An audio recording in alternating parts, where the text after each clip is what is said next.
Préface. Beaucoup d'esprits, plus philosophiques que le mien, ont été attirés par le côté religieux de ce sujet, et de nombreux cerveaux, plus scientifiques, ont tourné leur attention vers ces phénomènes physiques. Autant que j'en suis informé, on n'a pas encore essayé de démontrer l'exacte relation existant entre les deux aspects de ce problème. Je considère que si je réussissais à jeter quelques lumières sur ce point, j'aurais aidé à résoudre la question qui importe le plus à l'humanité. Un célèbre médium, Mrs. Piper, prononça en 1899 des paroles qui furent alors consignées par le docteur Hodgson. Étant en état d'hypnose, elle vint à parler de l'avenir du spiritisme religieux et déclara : « Au siècle prochain, le spiritisme sera étonnamment accessible à l'entendement humain. Je vous annoncerai en outre une chose dont vous constaterez l'accomplissement. Une terrible guerre, bouleversant différentes parties du monde, précédera la perception évidente de nos rapports avec l'au-delà. Avant que les mortels puissent voir, par leur vision spirituelle, leurs amis à côté d'eux, il faut que le monde entier soit purifié, et c'est par là qu'il atteindra à la perfection. Amis, réfléchissez-y bien. Nous avons eu la terrible guerre dans les différentes parties du monde. Nous attendons que la seconde moitié de la prédiction se réalise. » Arthur Conan Doyle, La Nouvelle Révélation. À tous ceux, hommes et femmes, du plus humble au plus instruit, qui ont eu la force de caractère, pendant 70 ans, d'affronter le ridicule ou les préjudices de ce monde, afin d'affirmer leur foi en une vérité suprême. Mars 1918. Chapitre 1. Recherche. La question des recherches psychiques est l'une de celles qui m'ont le plus captivé et celle de toutes sur laquelle j'étais le plus lent à me former une opinion. Au fur et à mesure que l'on avance dans la vie, certains incidents surviennent qui vous convainquent forcément du fait que le temps passe et que la première jeunesse, et même l'âge moyen, ont fui. Cela m'arriva dernièrement. Il y a, dans l'excellente revue intitulée Light, une colonne rétrospective consacrée aux événements vieux d'une génération, c'est-à-dire de 30 ans. En parcourant récemment cette colonne, je tressaillis en retrouvant sous ma propre signature une lettre que j'avais écrite en 1887 et dans laquelle je retraçais une curieuse expérience survenue au cours d'une séance de spiritisme. Il est donc manifeste que ce sujet m'intéresse depuis longtemps et aussi que je n'ai pas été inconsidéré dans l'élaboration de mon jugement, puisque c'est seulement depuis 1 an ou 2 que je me suis déclaré satisfait par l'évidence. Si je rapporte ici quelques-unes de mes expériences et difficultés, mes lecteurs ne penseront pas, je l'espère, que c'est par égotisme, mais admettront que c'est le meilleur moyen d'esquisser une réponse aux questions qui se présenteront le plus vraisemblablement à leur esprit. Ayant passé par une phase analogue, ma réponse aura quelque chose de plus général et de plus impersonnel dans sa nature. Lorsque j'eus terminé mes études médicales, en 1882, je me trouvais être, comme la plupart des médecins, un matérialiste convaincu en ce qui concerne notre destinée. Je n'avais jamais cessé d'être un fervent théiste, car il me semblait que nul n'avait encore répondu à cette question de Napoléon au professeur athée qui voyageait avec lui en Égypte par une nuit étoilée. Qui donc, messieurs, créa ces étoiles ? Dire que l'univers résulte de lois immuables fait surgir une seconde question. Qui alors est l'auteur de ces lois ? Je ne croyais naturellement pas en un Dieu anthropomorphe, mais je croyais alors, comme maintenant, en une force intelligente en dehors de toutes les interventions de la nature. Une force si grande et si infiniment complexe que mon cerveau limité ne concevait rien au-delà de son existence. Le bien et le mal m'apparaissaient de façon si certaine qu'aucune révélation divine n'était nécessaire pour les expliquer. Mais quand je venais à la question de nos faibles personnalités, survivantes à la mort, il me semblait que les nombreuses analogies contenues dans la nature démentaient cette survivance. Quand la bougie est consumée, la lumière s'éteint. Quand l'étincelle se brise, le courant cesse. Quand le corps périt, la matière disparaît. Chacun dans son fort intérieur peut sentir qu'il devrait survivre. Cependant, si l'on considère la moyenne des inutiles, quelle raison évidente découvrira-t-on en faveur de la survivance de leur personnalité ? Cela me semblait une illusion, et j'étais convaincu que la mort, en vérité, mettait fin à tout, bien que cela ne me parût pas un motif suffisant pour affecter nos devoirs envers l'humanité pendant notre existence transitoire. Tel était mon état d'esprit lorsque les phénomènes spirites attirèrent mon attention. J'avais toujours considéré ce sujet comme parfaitement absurde. J'avais lu la condamnation de médiums frauduleux et je me demandais comment un homme sensé pouvait ajouter foi à de semblables choses. J'avais des amis, cependant, qui s'intéressaient à la question, et je pris part avec eux à quelques séances de table tournante, au cours desquelles nous eûmes des communications assez en rapport les unes avec les autres. Je dois, à regret, convenir que la seule impression qu'elles firent sur moi, fut que je regardais mes amis avec une certaine suspicion. Il y eut souvent de longs messages qui nous parvinrent épelés par soulèvement de la table, et il était impossible qu'ils fussent dus au hasard. Quelqu'un en ce cas faisait bouger la table. Je pensais que c'était mes amis. Ils pensaient probablement que c'était moi. J'étais embarrassé et perplexe, car mes amis n'étaient pas des personnes que je pouvais imaginer susceptibles de tricher, et cependant, je ne pouvais expliquer les manifestations en question, sinon par consciente pression de la table. Vers cette époque, en 1886, le hasard me mit entre les mains un livre intitulé The Reminiscences of Judge Edmonds. Son auteur était membre du Conseil d'État aux États-Unis et un homme de haute valeur dans son ouvrage. Il racontait comment, sa femme étant morte, il avait pu pendant des années rester en contact avec elle, ce qu'il relatait avec toutes sortes de détails. Je lus ce livre avec intérêt, mais avec un absolu scepticisme. Il me paraissait un exemple de faiblesse mentale chez un homme de caractère ferme et pratique, une sorte de réaction, pour ainsi dire, à ses habituelles occupations terre à terre. Quel était cet esprit dont il parlait? Supposons qu'un homme, à la suite d'un accident, ait une lésion de la boîte crânienne, son intelligence pourrait en être affectée, et une nature élevée se ravaler à un niveau très inférieur. De même, sous l'influence de l'alcool, de l'opium ou de toute autre drogue, le caractère d'un individu pourrait entièrement changer. Cela démontrait donc que l'esprit dépend de la matière. Telle était, à cette époque, ma façon de raisonner. Je ne distinguais pas que ce n'était pas l'esprit qui s'était modifié dans le cas en question, mais le corps à travers lequel il évoluait, car il serait vain de contester le talent d'un musicien si, ayant abîmé son violon, il n'en sortait plus que des sons discordants. Ma curiosité avait été assez stimulée pour que je fusse désireux de cultiver une telle littérature quand l'occasion s'en présentait. Je fus grandement surpris de constater qu'un nombre important d'hommes supérieurs, des hommes dont le nom était l'éclat des sciences, croyaient entièrement que l'esprit était indépendant de la matière et pouvait lui survivre. Lorsque je considérais le spiritisme comme une vulgaire illusion des ignorants, j'étais disposé à le regarder avec mépris. Mais quand il était défendu par des savants comme Crookes, que je savais être le chimiste le plus éminent d'Angleterre, par Wallace, le rival de Darwin, et par Flammarion, le plus connu des astronomes, je ne pouvais me permettre semblable désinvolture. Il était trop facile de rejeter les études de ces hommes, contenant leurs minutieuses investigations et les conclusions qui en découlent, et de dire « Soit, il y a une lacune chez eux ». Car un individu doit être très satisfait de lui-même si à un moment donné il n'est pas amené à se demander si la lacune n'existe pas dans son propre cerveau. Je fus quelque temps entretenu dans mon scepticisme par la considération que d'autres savants réputés, tels que Darwin lui-même, Huxley, Tyndall et Herbert Spencer, se moquaient de cette nouvelle branche d'études. Mais quand j'appris que leur dédain avait atteint ce point, qu'ils n'avaient pas même voulu l'examiner, que Spencer avait déclaré à plusieurs reprises qu'il s'était décidé contre elle sur des principes a priori, tandis que Huxley avait avoué que cela ne l'intéressait pas, je dus admettre que, si grands qu'ils fussent dans leur spécialité, ils faisaient preuve de faiblesse, car leurs théories à cet égard étaient des plus dogmatiques et des moins scientifiques.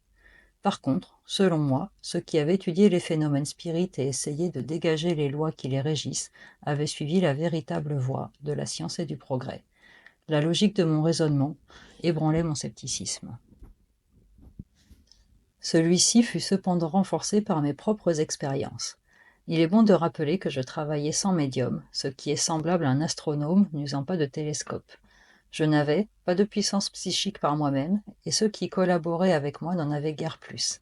À nous tous, nous pouvions à peine réunir assez de force magnétique, ou ce que nous appelions ainsi, pour obtenir des tables parlantes leurs messages suspects, et souvent stupides. J'ai encore des notes concernant ces séances et la relation de quelques-unes, au moins, de ces communications. Elles n'étaient pas toujours stupides. Par exemple, je trouve que, dans une occasion, en réponse à une de mes questions, telle que de me dire combien j'avais de pièces de monnaie dans ma poche, la table épela. Nous sommes ici pour instruire et élever les âmes, non pour deviner des énigmes. Et ensuite, un état d'esprit religieux et non critique est celui que nous désirons inculquer. Certes, on conviendra que ceci n'était pas un message puéril. D'un autre côté, j'étais toujours hanté par la crainte d'une pression involontaire de la part des assistants. Il se produisit alors un incident qui m'embarrassa et me découragea beaucoup. Nous étions un soir en très bonnes conditions et avions obtenu une certaine quantité de mouvements qui semblaient tout à fait indépendants de notre action. De longs messages nous étaient parvenus, lesquels, d'après leur teneur, émanaient d'un esprit qui donna son nom et nous dit qu'il fut un voyageur du commerce, ayant récemment perdu la vie dans l'incendie d'un théâtre à Exeter. Tous ces détails étaient précis et il nous supplia d'écrire à sa famille qui vivait, disait-il, à un endroit appelé Slattonmere dans le comté de Cumberland. Ainsi fis-je, mais ma lettre me fut retournée par l'intermédiaire de l'office des lettres mis au rebut. Je ne sais ce qui, à cette séance, nous égara, ou s'il y eut quelque erreur dans le libellé de l'adresse. Cependant, tels sont les faits, et je fus si désillusionné que pour quelque temps je cessai de m'intéresser à l'ensemble du sujet. Étudier un problème était rationnel en soi, mais si, en l'approfondissant, on venait à douter du sérieux de sa donnée, il convenait de s'arrêter. S'il existe, en quelque endroit que ce soit, un Slattonmere quelconque, je serais, même maintenant, content d'en être informé. À cette époque, je pratiquais ma profession à Southsea, où résidait le général Drayson, un homme de caractère remarquable et l'un des pionniers du spiritisme dans cette contrée. Je lui confiai mes embarras, dont il écouta très patiemment l'énumération. Il fit peu de cas de mes critiques quant à la nature insensée de nombre de ses messages et à l'absolue fausseté de quelques autres. Vous ne possédez pas encore la vérité fondamentale, me dit-il. Cette vérité est que tout esprit de notre chair passe de ce monde dans l'autre exactement comme il est, sans aucun changement. Ce monde est rempli d'individus faibles et insensés, de même est l'autre. Vous n'avez pas besoin de vous mêler à eux, pas plus que vous ne faites sur cette terre. On choisit ses compagnons. Mais supposez un homme ici-bas qui a vécu seul dans sa maison, ne fréquentant pas ses semblables, et qui, à la fin, mettrait sa tête à la fenêtre pour voir dans quelle sorte d'endroit il vit. Qu'arriverait-il? De méchants gamins pourraient lui dire quelques impolitesses. Dans tous les cas, il ne verrait rien de la sagesse ou de la grandeur du monde. Il retirerait sa tête, en pensant que celui-ci est bien médiocre. C'est exactement ce qui vous est arrivé. Dans une séance mêlée, sans idée définie, vous avez passé la tête dans le nouveau monde et vous avez rencontré de méchants gamins. Poursuivez et essayez de parvenir à quelque chose de meilleur. Ainsi s'exprima le général Drayson, et quoique son explication ne me satisfît point à cette époque, je pense maintenant qu'elle approchait de la vérité. Tels furent mes premiers pas en spiritisme. J'étais encore un sceptique, mais au moins j'avais acquis quelques notions à son endroit, et quand j'entendais quelques critiques de la vieille école dire qu'il n'y avait rien à expliquer, que tout était supercherie, ou qu'un prestidigitateur réussirait à tout démontrer, je savais au moins que ce genre de raisonnement était absurde. Il est vrai qu'à ce moment-là, le peu de preuves que j'avais réunies ne suffisait pas à me convaincre. Mais, poursuivant mes lectures, elles m'enseignaient combien l'on avait approfondi ces sujets, et je reconnaissais que les preuves étaient si fortes en faveur du spiritisme qu'aucun autre mouvement religieux au monde n'en pouvait alléguer d'aussi impressionnantes. Cela ne démontrait pas la vérité de ces preuves, mais établissait au moins qu'elles pouvaient être considérées avec respect et ne devaient pas être traitées en quantité négligeable. Prenons en exemple un événement que Wallace a appelé un miracle moderne. Je le choisis parce qu'il est des plus invraisemblables. Je fais allusion au témoignage relatif à l'exploit accompli par Didier Home qui, soit dit en passant, n'était pas, ainsi qu'on le suppose généralement, un aventurier salarié, mais était le neveu du comte de Home, au témoignage, dis-je, attestant que Home s'élança d'une fenêtre à une autre à une hauteur de 70 pieds au-dessus du sol. Je ne pouvais le croire. Et cependant, quand je sus que le fait était affirmé par 3 témoins oculaires, qui n'étaient autres que Lord Dunraven, Lord Lindsay et le capitaine Wild, tous 3 hommes d'honneur et fort estimés, qui voulurent par la suite le certifier sous la foi du serment, je fus forcé d'admettre que l'évidence était plus manifeste que pour aucun de ces événements lointains, que le monde entier est convenu d'accepter comme vrais. Je continuai toujours, durant ces années, à prendre part à des séances de table tournante qui, parfois ne donnaient pas de résultats, d'autres fois de très insignifiants et quelquefois d'assez surprenants. J'ai encore les notes de ces séances et je retrace ici les résultats de l'une d'entre elles, lesquels furent nettement définis et si en dehors de l'idée que je m'étais faite de la vie au-delà du tombeau qu'ils m'amusèrent plutôt qu'ils ne m'édifièrent à cette époque. Je trouve cependant qu'ils concordent très étroitement avec les révélations de Raymond et de certains récits similaires, de sorte que maintenant je les considère autrement. Je sais que tous ces récits de la vie de l'au-delà diffèrent par certains détails. Je suppose que la plupart de ceux traitant de notre existence sur cette terre ne concorderaient pas davantage. Mais en général, il y a de grandes ressemblances. Or, dans la circonstance présente, ces renseignements nous étaient parfaitement inconnus, tant à moi-même qu'à l'une ou l'autre des deux dames qui composaient le cercle des assistants. Deux esprits se mirent successivement en communication avec nous et nous envoyèrent des messages. Le premier épela son nom, Dorothée Postlethwaite, nom que nous ignorions tous. Elle nous apprit qu'elle était morte 5 ans auparavant à Melbourne, à l'âge de 16 ans, qu'elle était maintenant très heureuse, qu'elle avait à travailler et qu'elle avait été à la même école que l'une des dames présentes. À ma demande, cette dame leva les mains et cita une série de noms. La table se souleva au nom exact de la directrice de l'école qui nous parut confirmer la confidence précédente. L'esprit continua en disant que la sphère dans laquelle elle vivait entourait la Terre, qu'elle connaissait les planètes, que Mars était habité par une race beaucoup plus avancée que la nôtre et que les canaux étaient artificiels. Il n'y avait pas de mots corporels dans le monde où elle était, mais qu'il pouvait y avoir anxiété mentale, que les esprits étaient gouvernés, qu'ils prenaient des aliments. Elle avait été catholique et l'était encore, et n'était pas mieux traitée que les protestants, qu'il y avait des bouddhistes et des mahométans, que tous partageaient le même sort, sans distinction de religion. Elle n'avait jamais vu le Christ et ne savait rien de plus sur lui que lorsqu'elle était sur terre et croyait en son pouvoir. Les esprits priaient et mouraient dans le nouveau monde avant d'entrer dans un autre. Ils avaient des plaisirs, celui de la musique entre autres, que là où elle vivait, il y avait abondance de lumière et de gaieté. Elle ajouta que les esprits n'étaient ni riches ni pauvres et que les conditions générales d'existence étaient infiniment plus favorables au bonheur que celles de la terre.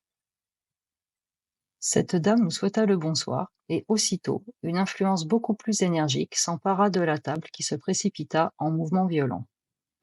En réponse à mes questions, l'esprit prétendit être celui d'un homme que j'appellerais Dodd, qui fut un fameux joueur de cricket et avec lequel j'avais eu une sérieuse conversation au Caire avant qu'il remontât le Nil avec l'expédition du Dongolese, expédition dans laquelle il devait trouver la mort. Ceci nous amène, ainsi que je dois le faire remarquer dans la progression de mes études, à l'année 1896. Dodd était inconnu aux deux femmes assises autour de la table. Je commençai par lui poser des questions semblables à celles que je lui aurais faites s'il eût été en face de moi, et il y répondit avec rapidité et décision, parfois dans un sens si opposé à celui que j'attendais que je ne pouvais être soupçonné de l'avoir influencé. Il nous apprit qu'il était heureux, ne désirait pas retourner sur la terre. Il avait été un libre penseur, mais n'avait pas souffert pour cette raison dans sa nouvelle vie. La prière était cependant d'après lui très salutaire, en nous mettant en contact avec le monde des esprits. S'il avait prié davantage, il y aurait eu un rang plus élevé. Ceci, je dois le souligner, était plutôt en contradiction avec son assertion première, qu'il n'avait pas souffert d'avoir été libre penseur, et pourtant, on le sait, bien des gens négligent de prier sans être pour cela libre penseur. Venons à Dodd et à ses confidences. Sa fin, nous dit-il, ne fut pas douloureuse. Il évoqua celle de Paul Will, un jeune officier qui mourut avant lui. Quand lui, Dodd, mourut, il trouva dans l'autre monde plusieurs esprits venus pour l'accueillir, mais Paul Will n'était pas parmi eux.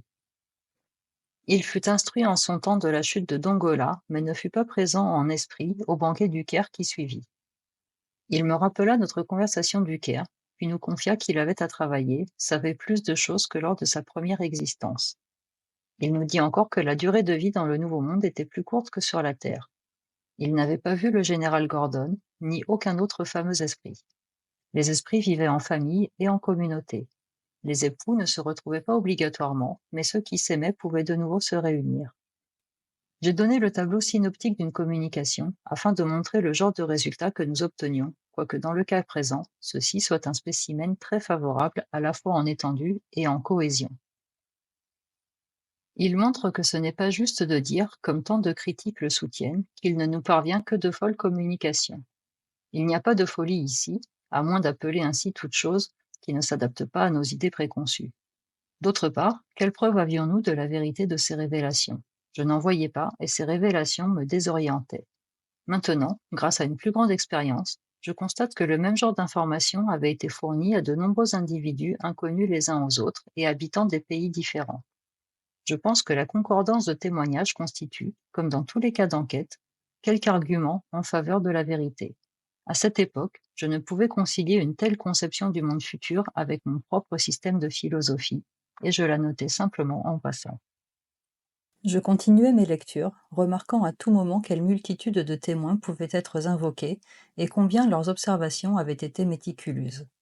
Ceci m'impressionnait beaucoup plus que les phénomènes limités qui venaient à portée de mon entourage.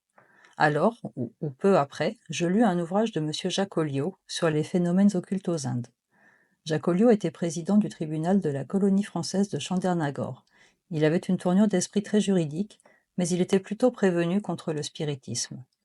Il prit part à une série d'expériences avec des fakirs, qui eurent confiance en lui à cause de son caractère sympathique et parce qu'il parlait leur langage. Il décrit dans son ouvrage les nombreuses précautions dont il s'entoura afin d'éliminer toute espèce de fraude. Pour abréger sa longue histoire, je dirais qu'il trouva dans ce milieu chacun des phénomènes de la médiumnité européenne avancée, toute chose que Home, par exemple, a accompli. Il fut initié à la suspension éthéréenne des corps, au maniement du feu, à faire mouvoir des objets à distance, à la lévitation des tables. L'explication des fakirs quant à la production de ces particularités était qu'ils tenaient leur pouvoir des pitris, ou esprits, et la seule différence entre leurs procédés et les nôtres semblait être qu'ils usaient davantage d'évocations directes. Ils prétendaient que ces pouvoirs leur furent transmis de temps immémorial et remontés aux Chaldéens. Ceci m'impressionna énormément, car les fakirs et nous-mêmes, en nous ignorant totalement les uns les autres, arrivions au même résultat, sans qu'on pût les soupçonner de ces supercheries, si fréquentes en Amérique, ou de plus vulgaires encore, ainsi qu'on nous l'objectait si souvent à propos des phénomènes similaires d'Europe. Je fus également influencé à cette époque par le rapport de la Dialectical Society, rapport qui remonte aussi loin que 1869. C'est un travail d'une lecture convaincante, et quoiqu'il ait été ridiculisé, avec un ensemble parfait, par les périodiques ignorants et matérialistes de l'époque, on doit convenir que c'est un document de grande valeur. La Dialectical Society était composée d'un nombre de personnes distinguées et impartiales, désireuses de faire des recherches sur les manifestations extérieures du spiritisme. Le rapport en question était un compte-rendu détaillé de leurs expériences et de leurs précautions contre les supercheries. Après lecture des preuves qui y sont accumulées, on ne parvient pas à voir comment ces auteurs auraient pu arriver à une autre conclusion que celle proclamée, à savoir que les phénomènes étaient sans aucun doute authentiques et indiquaient des lois et des forces encore inexplorées par la science. Ce qui est le plus singulier, c'est que si le verdict avait été contre le spiritisme, il aurait certainement porté un coup mortel au mouvement, au lieu qu'en se faisant garant de la réalité des phénomènes, il ne recueillit que le ridicule. Ceci a été le cas de nombreuses enquêtes, depuis celle conduite à Hydesville en 1848, ou celle qui suivit quand le professeur R. de Philadelphie, comme saint Paul, s'élança pour s'opposer à la vérité, mais fut forcé de s'incliner devant elle. En 1891, je devins membre de la Psychical Research Society, ce qui me permit de lire tous ces rapports. On doit beaucoup à l'infatigable activité de cette société et à la sobriété de ses exposés, quoique j'admette que ceux-ci soient parfois impatientants et que leurs rédacteurs, dans leur désir d'éviter le sensationnel, découragent le public de s'intéresser à leurs remarquables travaux et d'en tirer profit. La demi-scientifique terminologie qu'ils emploient choque aussi le lecteur ordinaire, et on peut dire, après la lecture de leurs articles, ce qu'un trappeur américain des montagnes rocheuses me confiait au sujet d'un universitaire qu'il avait piloté pendant une saison. Il est si savant que vous ne pouvez le comprendre. Mais en dépit de ces petites singularités, ceux d'entre nous qui ont désiré la lumière dans l'obscurité l'ont trouvée, grâce au procédé méthodique d'information de la société. Son influence fut un des facteurs qui désormais m'aidèrent à orienter mes pensées. Je devais cependant en subir une autre.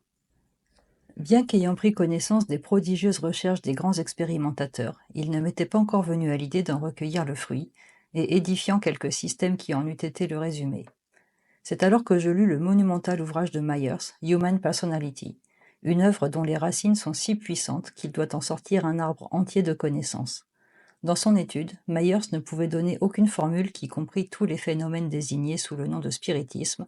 Toutefois, en discutant l'action de l'esprit sur l'esprit, ce qu'il a lui-même appelé télépathie, il exposait si clairement son opinion et il établissait si nettement avec tant d'exemples que tout le monde, sauf ceux qui se refusent volontairement à admettre l'évidence, considéra dorénavant son travail comme une œuvre scientifique.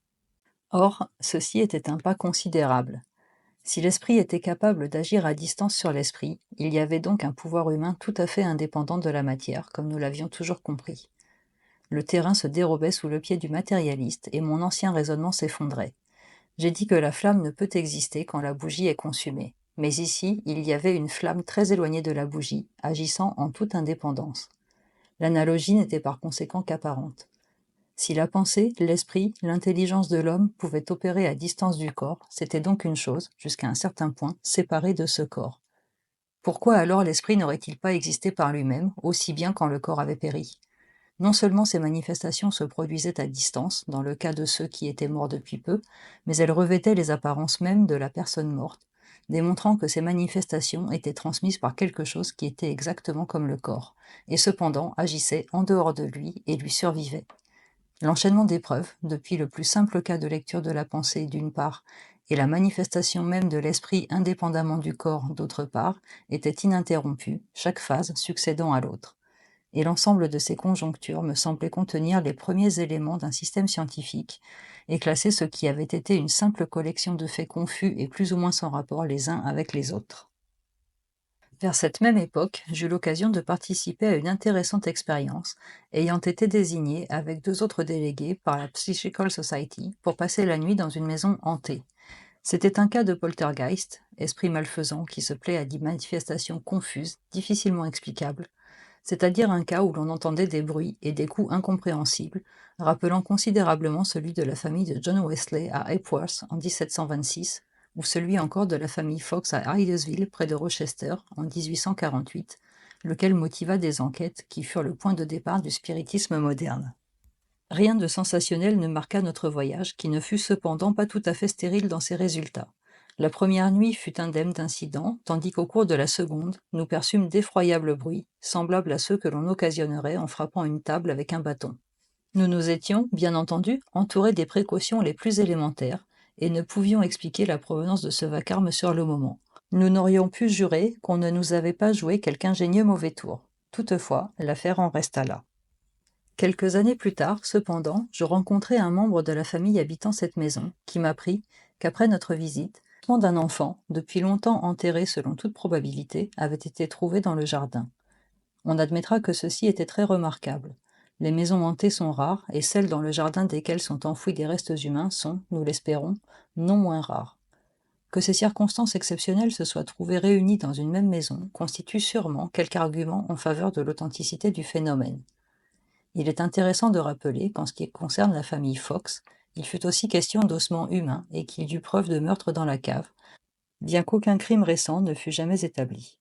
Je ne doute pas que si la famille Wesley eût pu entrer en conversation avec son persécuteur, elle serait arrivée à découvrir quelques motifs à sa persécution, ce qui semblerait démontrer que si une existence a été violemment abrégée, une certaine quantité de vitalité, non dépensée, voudrait encore se manifester d'une façon étrange et malfaisante.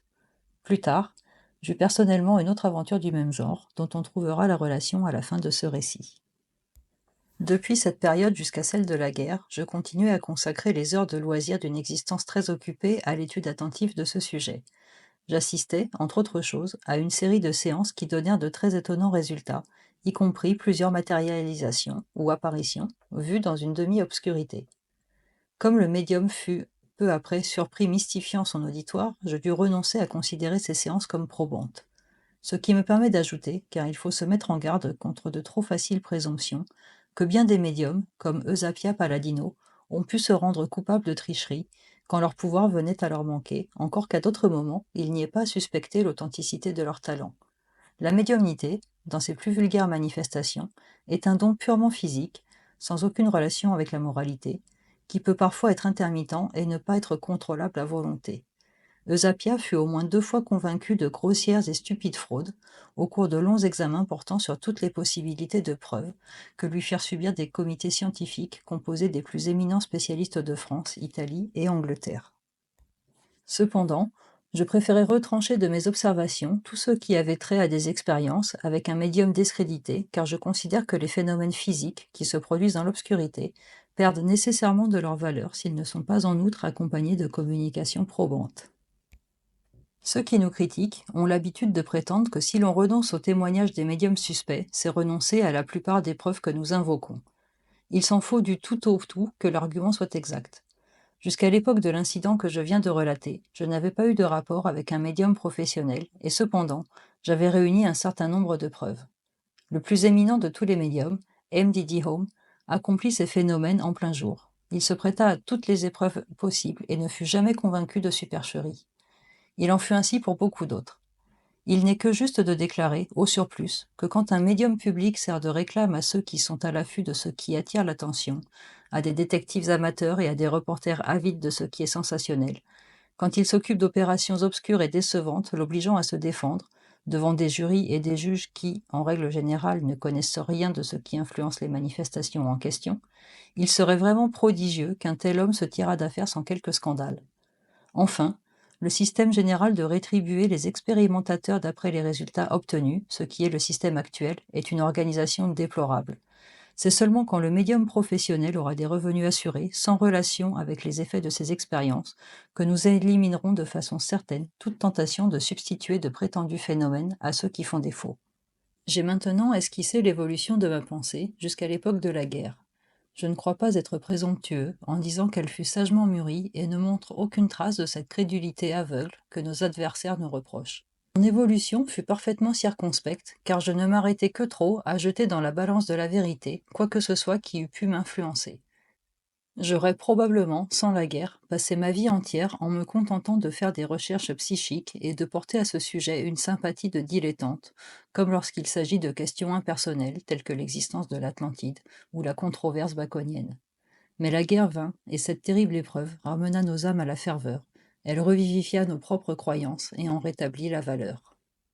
En face d'un monde agonisant, en apprenant chaque jour la mort de la fleur de notre race dans la première éclosion de sa jeunesse, en voyant autour de nous les femmes et les mères qui n'avaient d'autre conception sinon que leur bien-aimé n'était plus, il me sembla comprendre soudain que ce sujet, avec lequel j'avais badiné, n'était pas seulement l'étude d'une force en dehors des règles de la science, qu'il était réellement quelque chose d'extraordinaire, l'effondrement d'un mur entre deux inondes, un indéniable message de l'au-delà, et un guide pour l'humanité au moment de sa plus profonde affliction. Son côté objectif cessait de m'intéresser, car ayant décidé que là était la vérité, il n'y avait plus à discuter. Son côté religieux était d'une signification infiniment plus considérable. La sonnerie du téléphone est en elle-même une chose enfantine. Elle peut aussi être le signal d'une communication de la plus haute importance. Il m'apparaissait que tous ces phénomènes, petits ou grands, n'avaient été que la sonnerie du téléphone, que sans aucun sens en eux-mêmes, ils avaient crié au genre humain « Debout, attention, tenez-vous prêts. Ces signaux sont pour vous. Ils précéderont les messages que Dieu désire vous envoyer. » C'étaient les messages, non les signaux, qui étaient réellement importants. Une révélation nouvelle était, selon toute apparence, en voie de manifestation, quoiqu'elle fût encore à ce que nous pourrions appeler le degré de saint Jean-Baptiste par rapport au Christ, et autant qu'on puisse le dire, assez éloignée d'une entière clarté. Mon opinion est que les phénomènes physiques, qui ont été surabondamment démontrés à tous ceux qui se soucient d'examiner l'évidence, n'ont qu'une importance secondaire, tandis que leur valeur réelle résulte de l'objectivité relative qu'ils donnent à un immense champ de connaissances.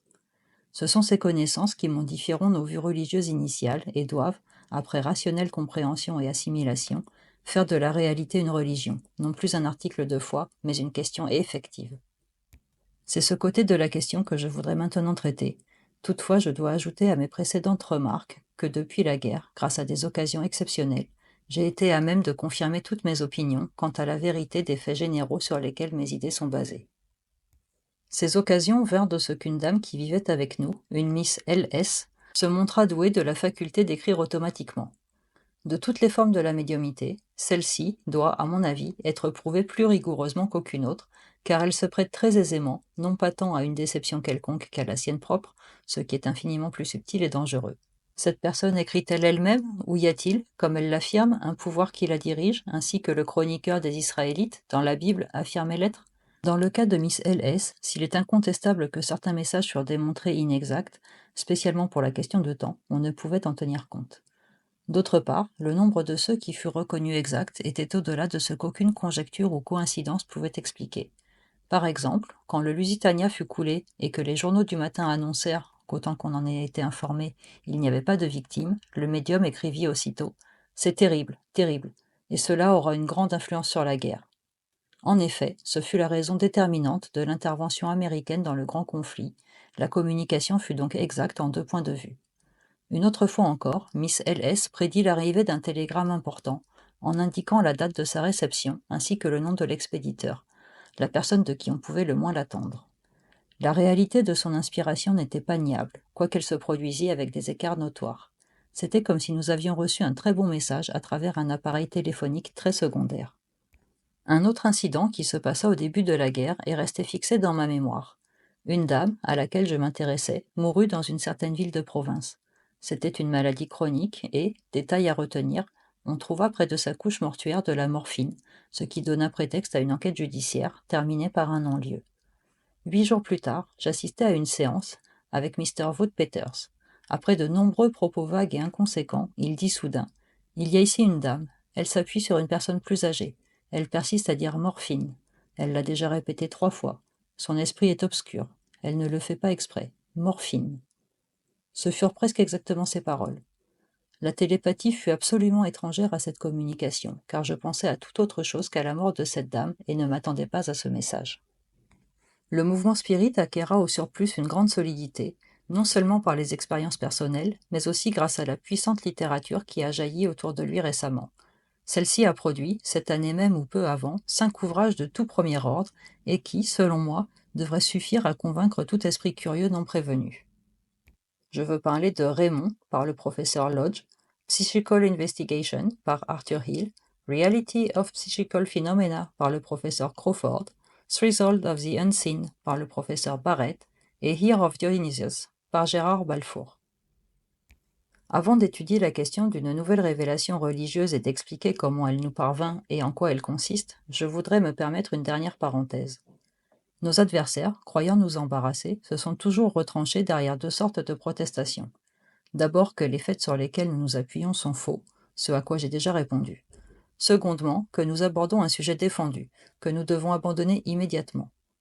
Comme je suis parti d'un point de vue comparativement matérialiste, je n'ai jamais été affecté par cette objection, mais aux personnes qu'elle atteint, je voudrais soumettre une ou deux considérations. La principale est que Dieu ne nous a pas donné de facultés en limitant l'emploi que nous en ferions.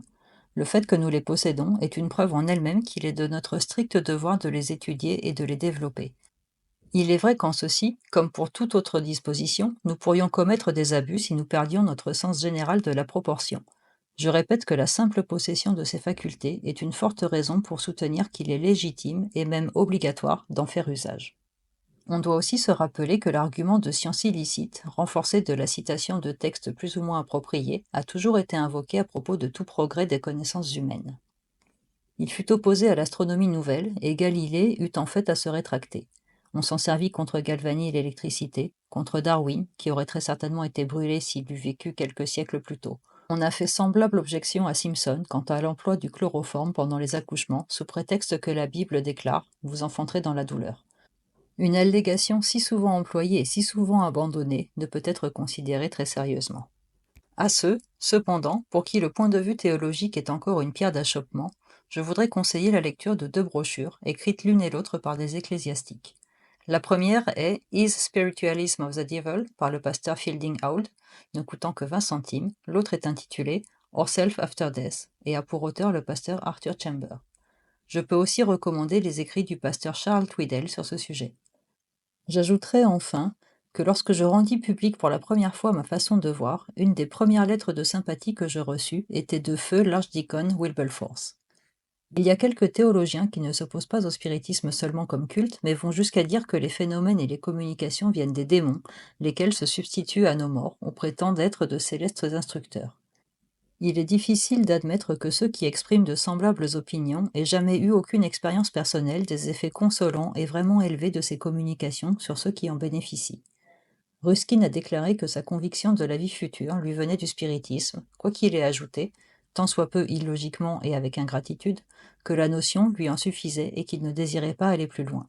Le nombre est cependant considérable, quorum pars parvasum, de ceux qui, sans aucune réserve, peuvent déclarer qu'ils passèrent du matérialisme à la croyance de la vie future, avec tout ce qu'elle implique, rien que par l'étude du sujet. Si c'est là l'œuvre du diable, on avouera que le diable est un ouvrier bien maladroit, puisqu'il obtient des résultats si éloignés de ceux qu'il était censé souhaiter. Chapitre 2. La révélation. Je peux maintenant, avec quelque soulagement, aborder un aspect plus impersonnel de cet important sujet. J'ai fait plus haut allusion à une forme de doctrine nouvelle. Comment nous est-elle venue? Principalement par des écrits automatiques, tracés par la main de médium que conduit soit un esprit supposé être celui d'un trépassé, comme dans le cas de Miss Julia Haynes, soit un esprit éducateur, comme dans celui de Mr. Stanton Moses. Ces communications écrites sont amplifiées par un nombre considérable de déclarations, faites pendant l'état de transe, et par des messages verbaux des esprits, transmis par les médiums. Cette doctrine a même été quelquefois révélée sans intermédiaire, les esprits faisant entendre directement leur voix, comme dans de nombreux cas décrits par l'amiral Usborne Moore dans son livre The Voices. De temps en temps, elle se manifeste au sein de la famille, à des séances de table mouvantes, comme je l'ai rapporté plus haut à 2 reprises différentes, en parlant de mes propres expériences. Quelquefois, comme dans un exemple enregistré par Mrs. de Morgan, elle emprunta la main d'un enfant pour se faire connaître. Il va de soi qu'on nous fait immédiatement l'objection suivante. Comment savez-vous que ces messages viennent de l'au-delà? Comment pouvez-vous être sûr que le médium n'écrit pas consciemment, ou, si cela est improbable, que les messages en question ne lui sont pas, sans qu'il s'en rende compte, dictés par son subconscient? C'est une manière de voir parfaitement juste, dont nous devrons nous inspirer en toutes circonstances, car si le monde entier doit se remplir de prophètes secondaires, chacun d'eux énoncera sa propre conception de cette doctrine religieuse, en ne l'étayant que sur sa propre affirmation, ce qui nous ramènera en vérité au sombre temps de la foi aveugle. Il nous faudra donc, pour toute réponse, exiger des miracles avec preuve à l'appui, avant d'accepter des assertions dont la vérité ne pourrait être prouvée. Autrefois, on demandait au prophète un miracle, ce qui était parfaitement logique et l'est encore. De même, si une personne m'apporte un récit de la vie de quelque autre monde, ne produisant pas d'autres pièces justificatives que les attestations de son auteur, je mettrai plus facilement ce travail dans ma corbeille à papier que sur ma table d'étude. La vie est trop courte pour s'attarder à peser le mérite de telles productions. Mais si, comme avec Stanton Moses dans ses Spirit Teaching, les doctrines dépeintes comme venant de l'au-delà sont révélées grâce à des facultés anormales, et Stanton Moses fut à tous égards l'un des plus remarquables médiums que l'Angleterre ait jamais produit, alors le problème s'impose à mon attention. En outre, si une Miss Julia Haynes peut révéler à Mr. Stead des détails de sa propre existence sur cette terre qu'il ne pouvait soupçonner, et qui furent ensuite démontrés et reconnus exacts, alors on est plus incliné à admettre comme vraies aussi ces révélations dont la preuve ne peut être faite. Ou encore, si un Raymond peut nous décrire une photographie dont aucun exemplaire n'a encore pénétré en Angleterre, et que celle-ci soit absolument conforme à la description qu'il en a faite, et s'il peut nous apprendre par des lèvres étrangères toutes sortes de particularités sur sa vie familiale, particularités que ses parents vérifièrent et certifièrent exactes, est-il déraisonnable de supposer que ce Raymond n'est pas moins digne de foi quand il décrit les phases de son propre genre de vie, au moment où il en est en communication avec nous? Ou quand Arthur Hill reçoit des messages de personnes qu'il ignore totalement et constate que les 10 messages sont vrais dans tous leurs détails, n'est-ce pas une juste conséquence d'admettre que les esprits disent la vérité quand ils nous font connaître ce que sont leurs nouvelles conditions d'existence?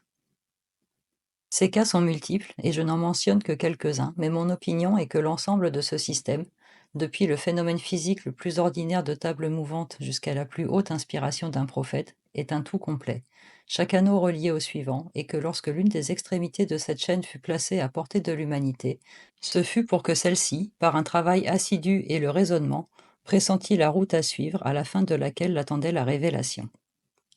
Ne méprisez point les humbles commencements des tables tournantes ou du tambourin mouvant.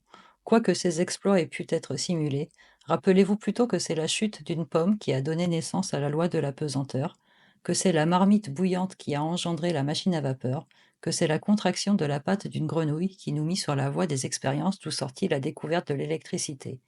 Ainsi, les plus basses manifestations de Hydesville ont porté leurs fruits, car en attirant l'attention de quelques-uns des intellectuels les plus éminents de ce pays, durant ces 20 dernières années, elles furent la cause initiale de travaux qui, dans mon opinion, sont destinés à apporter aux expériences humaines le plus grand développement. Des personnalités, dans l'opinion desquelles j'ai la plus grande confiance, notamment Sir William Barratt, ont affirmé que la recherche psychique est une chose tout à fait distincte de la religion. C'est incontestable, en ce sens qu'un individu peu recommandable peut être un excellent observateur de phénomènes psychiques. Or, les résultats de ces recherches, les déductions et les leçons que nous pouvons en tirer, nous apprennent la survivance de l'âme, la nature de cette survivance et comment elle est influencée par notre conduite ici-bas.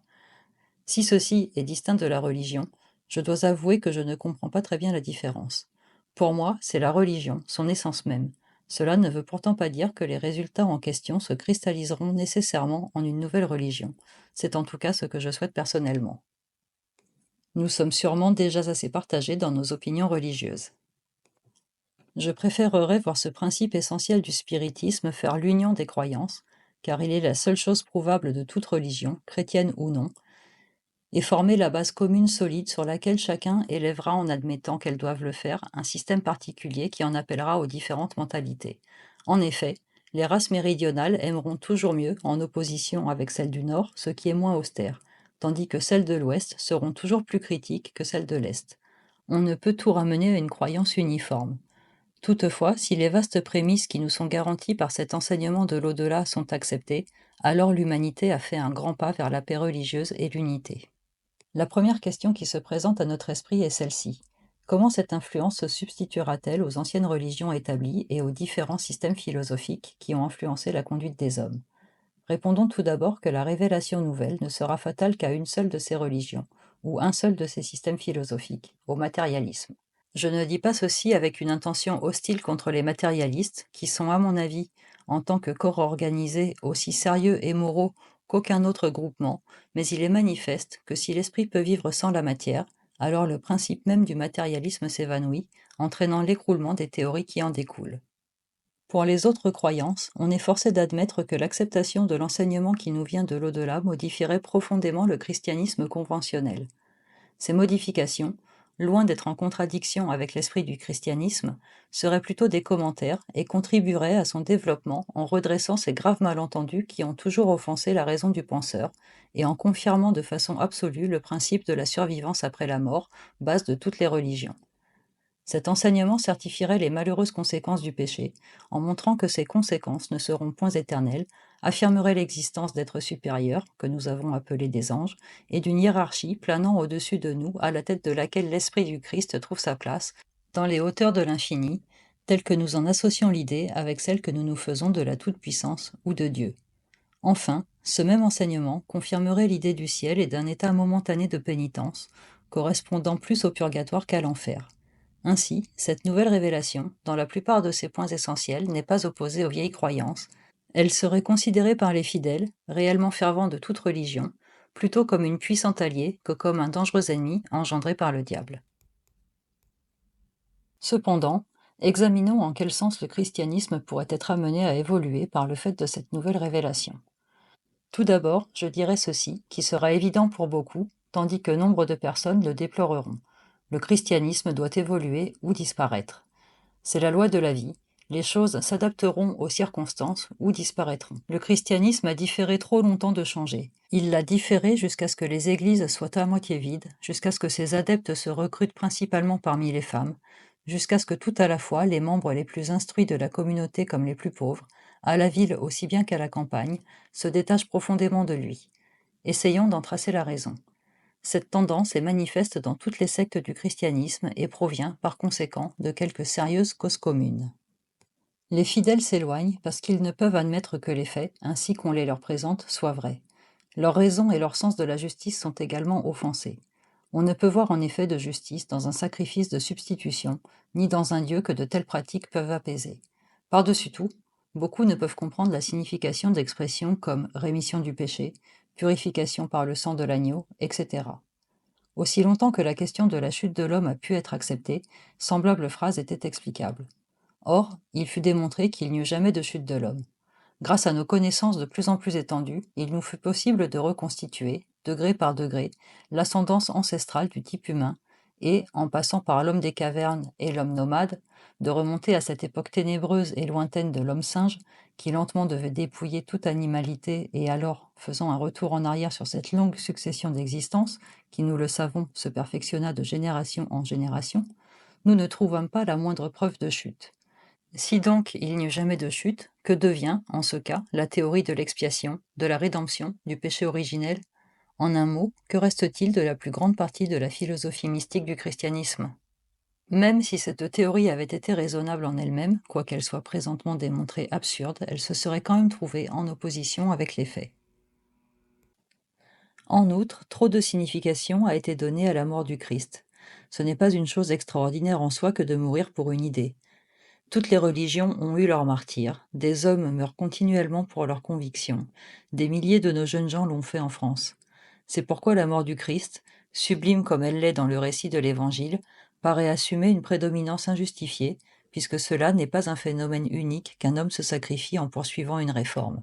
À mon avis, on a donné à la mort du Christ beaucoup trop d'importance, et sa vie n'a pas assez été mise en relief, car c'était là que la vraie grandeur et la vraie leçon reposaient. Ce fut une vie qui, même imparfaitement retracée comme elle l'est, ne contient aucun trait qui ne soit admirable. Vie pleine de tolérance pour les autres, d'affectueuse charité, de modération, de mansuétude et de noble courage. Celle d'un être tendant toujours au progrès et accueillant les idées nouvelles, car le Christ ne fut jamais amer pour les théories qu'il devait supplanter, quoiqu'il lui arrive parfois d'être impatienté par l'étroitesse d'esprit et la bigoterie de leurs défenseurs. On est spécialement attiré par sa promptitude à s'assimiler l'essence de la religion et rejeter les textes et les formules, et il n'y a pas d'exemple de semblable bon sens, ni de semblable sympathie pour les faibles. En vérité, ce fut la plus merveilleuse des existences, autrement supérieure à sa mort, dont on a fait le véritable centre de la religion chrétienne. Maintenant, considérons quelle lumière nos guides spirites ont fait jaillir sur la question du christianisme. Les opinions ne sont pas plus uniformes là-bas qu'elles ne le sont ici. Toutefois, en lisant un certain nombre de messages sur ce sujet, on peut dire qu'ils se réduisent à ceci. Il y a, au-dessus des esprits de notre passé, beaucoup d'esprits qui leur sont supérieurs. Ils varient en espèces, appelez-les des anges, et vous vous rapprochez de la vieille conception religieuse. Plus haut que tout ceci est le plus grand esprit dont ils aient eu connaissance, non Dieu, puisque Dieu est si infini qu'il n'est pas à leur portée, mais celui qui est plus près de Dieu et qui, jusqu'à un certain point, représente Dieu, l'Esprit du Christ. L'objet de sa sollicitude est la terre. Il descendit parmi nous à une époque de grande dépravation terrestre, à une époque où le monde était aussi malfaisant qu'actuellement, afin de donner l'exemple d'une vie idéale. Ensuite, il retourna à sa propre demeure céleste, ayant laissé un enseignement qui est encore parfois suivi. Voici l'histoire du Christ, comme les esprits la racontent. Il n'y est pas question d'expiation ou de rédemption, mais elle contient un système parfaitement réalisable et raisonnable selon moi.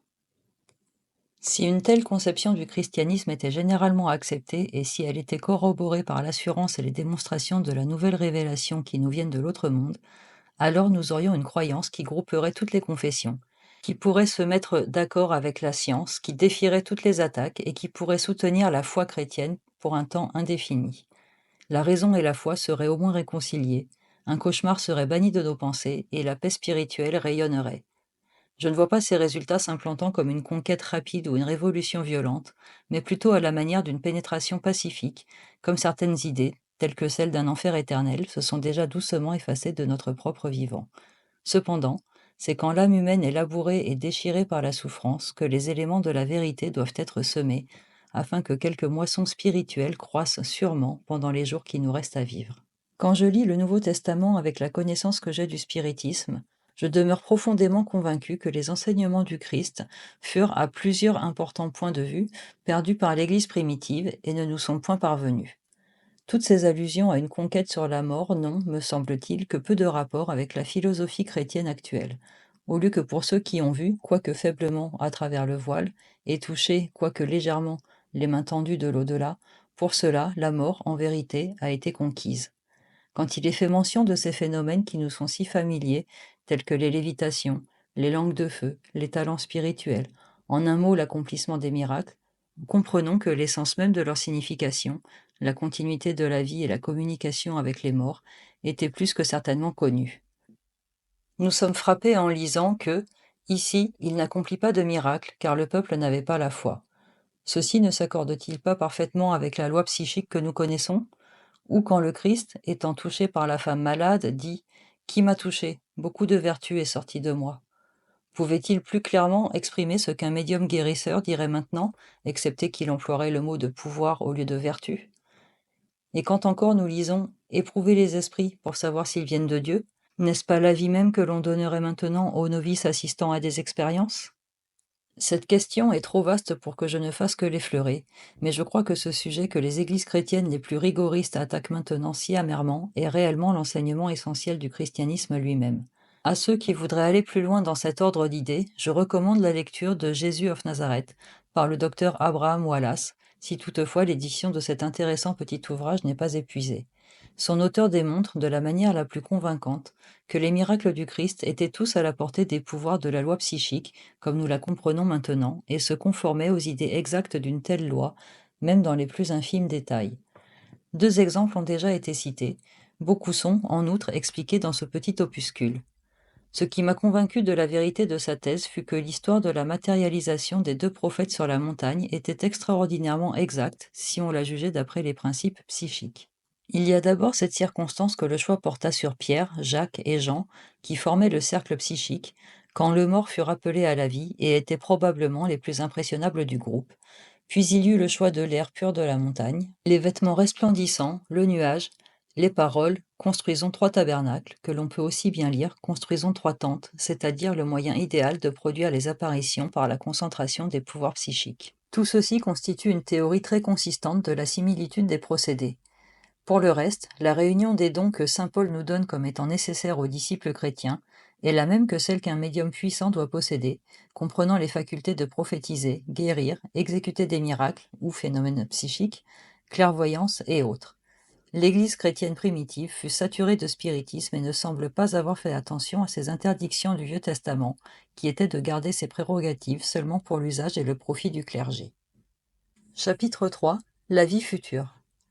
Négligeant maintenant ce vaste sujet, qui pourrait être si fertile en contestations, des modifications que les révélations nouvelles peuvent imposer au christianisme, j'essaierai de retracer le sort qui attend l'homme après sa mort. L'évidence sur ce point est complète. De nombreux messages de l'au-delà ont été reçus dans des pays différents, à des époques éloignées, dont les fragments concernant ce monde ont pu être vérifiés. Il n'est que juste de supposer, me semble-t-il, que si ce que nous avons pu vérifier est vrai, alors ce qui échappe à notre contrôle l'est également.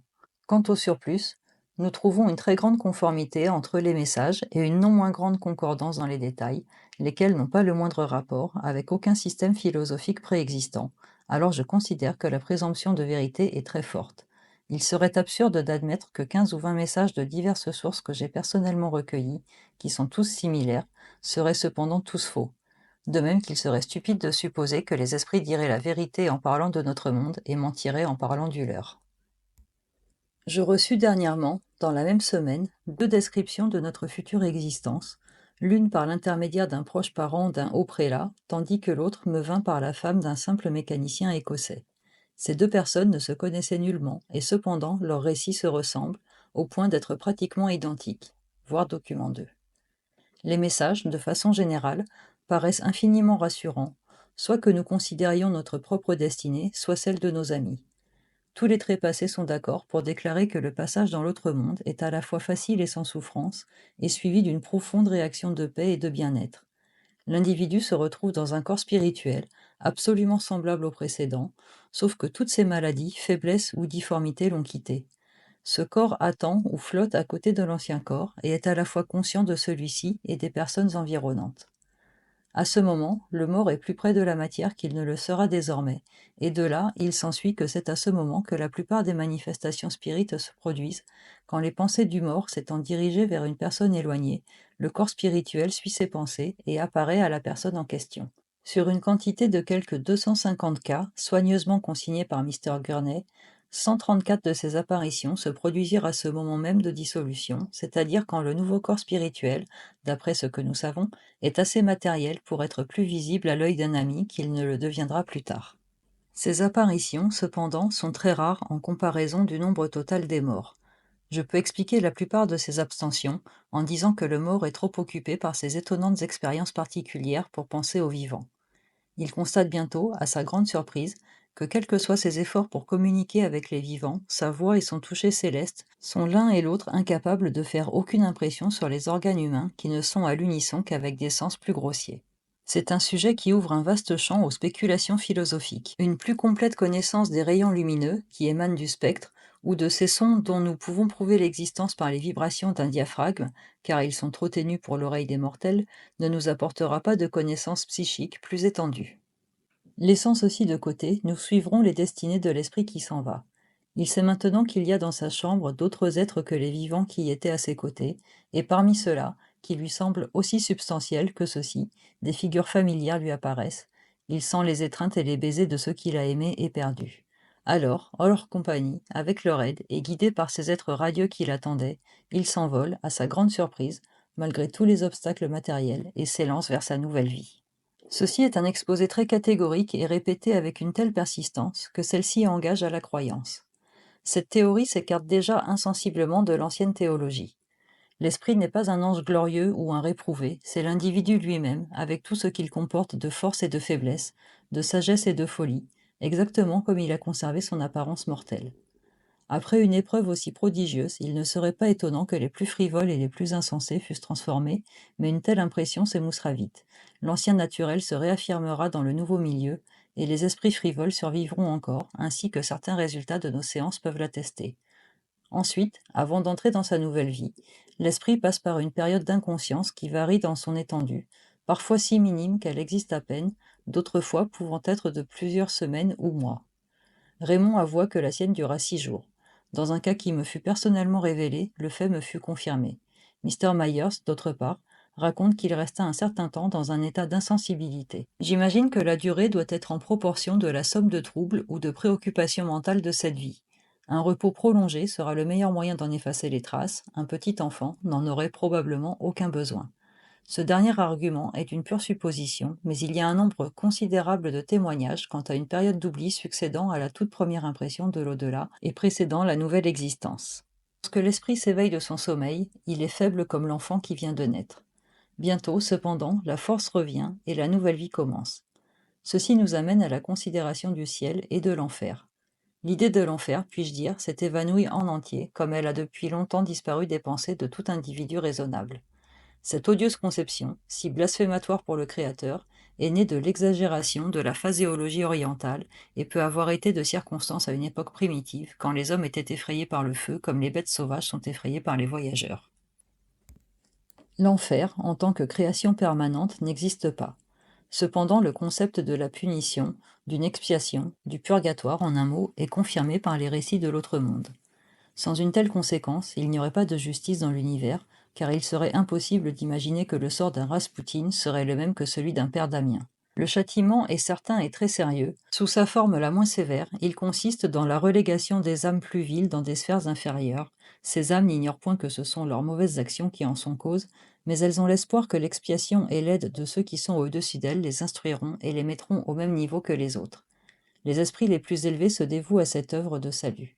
Miss Julia Ames, dans son magnifique ouvrage posthume, prononce ces mémorables paroles: La plus grande joie du ciel est de faire le vide dans l'enfer. Abandonnons ces sphères d'épreuve, qui devraient plutôt être considérées comme un hôpital pour les âmes faibles que comme une communauté pénitentiaire, et revenons au récit de l'autre monde. Ils sont tous unanimes à décrire, sous un jour très séduisant, les conditions de vie de l'au-delà, disant que les esprits se groupent selon leurs sympathies, que ceux qui s'aiment ou ont des intérêts communs se réunissent, que leur vie est très attrayante et remplie d'occupations, et qu'aucun d'eux ne voudrait revenir sur cette terre. Voici sûrement des nouvelles de grande joie, et je répète que ce n'est pas une vague question de foi ou d'espérance, car ces nouvelles sont confirmées par toutes les lois de l'évidence. En effet, si plusieurs témoins, sans rapport les uns avec les autres, font un récit similaire de même fait, ce récit doit être tenu pour véridique. Si le récit en question nous parlait d'âmes glorieuses, dépouillées en un instant de toutes les faiblesses humaines, d'âmes dans une extase constante d'adoration autour du trône du Tout-Puissant, on pourrait le suspecter de n'être qu'un reflet de cette théologie populaire que tous les médiums ont connue dans leur jeunesse. Or, les relations qui nous viennent de l'au-delà diffèrent de toutes les doctrines préexistantes. Elles sont en outre renforcées, comme je l'ai déjà fait remarquer, par la persistance de leur teneur, et aussi par le fait qu'elles sont le produit ultime d'une longue série de phénomènes qui tous ont été reconnus exacts par ceux qui les ont méticuleusement examinés. On peut objecter que la foi nous avait déjà donné l'assurance de l'immortalité de l'âme. Cependant, la foi, si belle chez un individu, a toujours été, lorsqu'elle est pratiquée collectivement, un argument à double tranchant. Cet argument serait sans réplique s'il n'y avait qu'une foi et si les intuitions du genre humain étaient constantes. Avoir la foi, c'est proclamer sa croyance absolue en une chose impossible à démontrer. Un individu déclare « ma foi est ceci », un autre « ma foi est cela ». Ni l'un ni l'autre n'ont de preuve de ce qu'ils affirment, et cependant ils en discutent toujours, soit mentalement, soit pratiquement. Si l'un est plus fort que l'autre, il est disposé à persécuter son adversaire jusqu'à ce qu'il le convertisse à la vraie foi. Parce que Philippe II ne concevait pas de foi autre que la sienne, il immola logiquement 100 000 morts dans l'espoir que leurs compatriotes confesseraient la vérité suprême. De nos jours, comme il a été reconnu que ce n'était pas une façon de proclamer ce que l'on ne pouvait prouver, Nous en fûmes réduits à observer les faits, à en raisonner, et à arriver ainsi à une entente mutuelle. C'est pourquoi le mouvement psychique a une valeur indiscutable. Ses fondements reposent sur quelque chose de plus solide que des textes, ou des traditions, ou des intuitions. C'est la religion, à un double point de vue, de deux mondes, sous sa forme la plus nouvelle, au lieu de ne résumer que les vieilles croyances d'un seul. Nous ne savons pas assez de choses de la vie future pour la décrire de façon aussi précise que, par exemple, un parterre à la française, si parfaitement rectiligne qu'on peut en embrasser la surface d'un seul coup d'œil. Il est probable que les messagers qui nous visitent sont tous, plus ou moins, en état de progression et représentent la même vague de vie que la marée qui s'éloigne de nos plages. Les communications proviennent habituellement d'esprits morts depuis peu et tendant à s'affaiblir, comme cela se conçoit.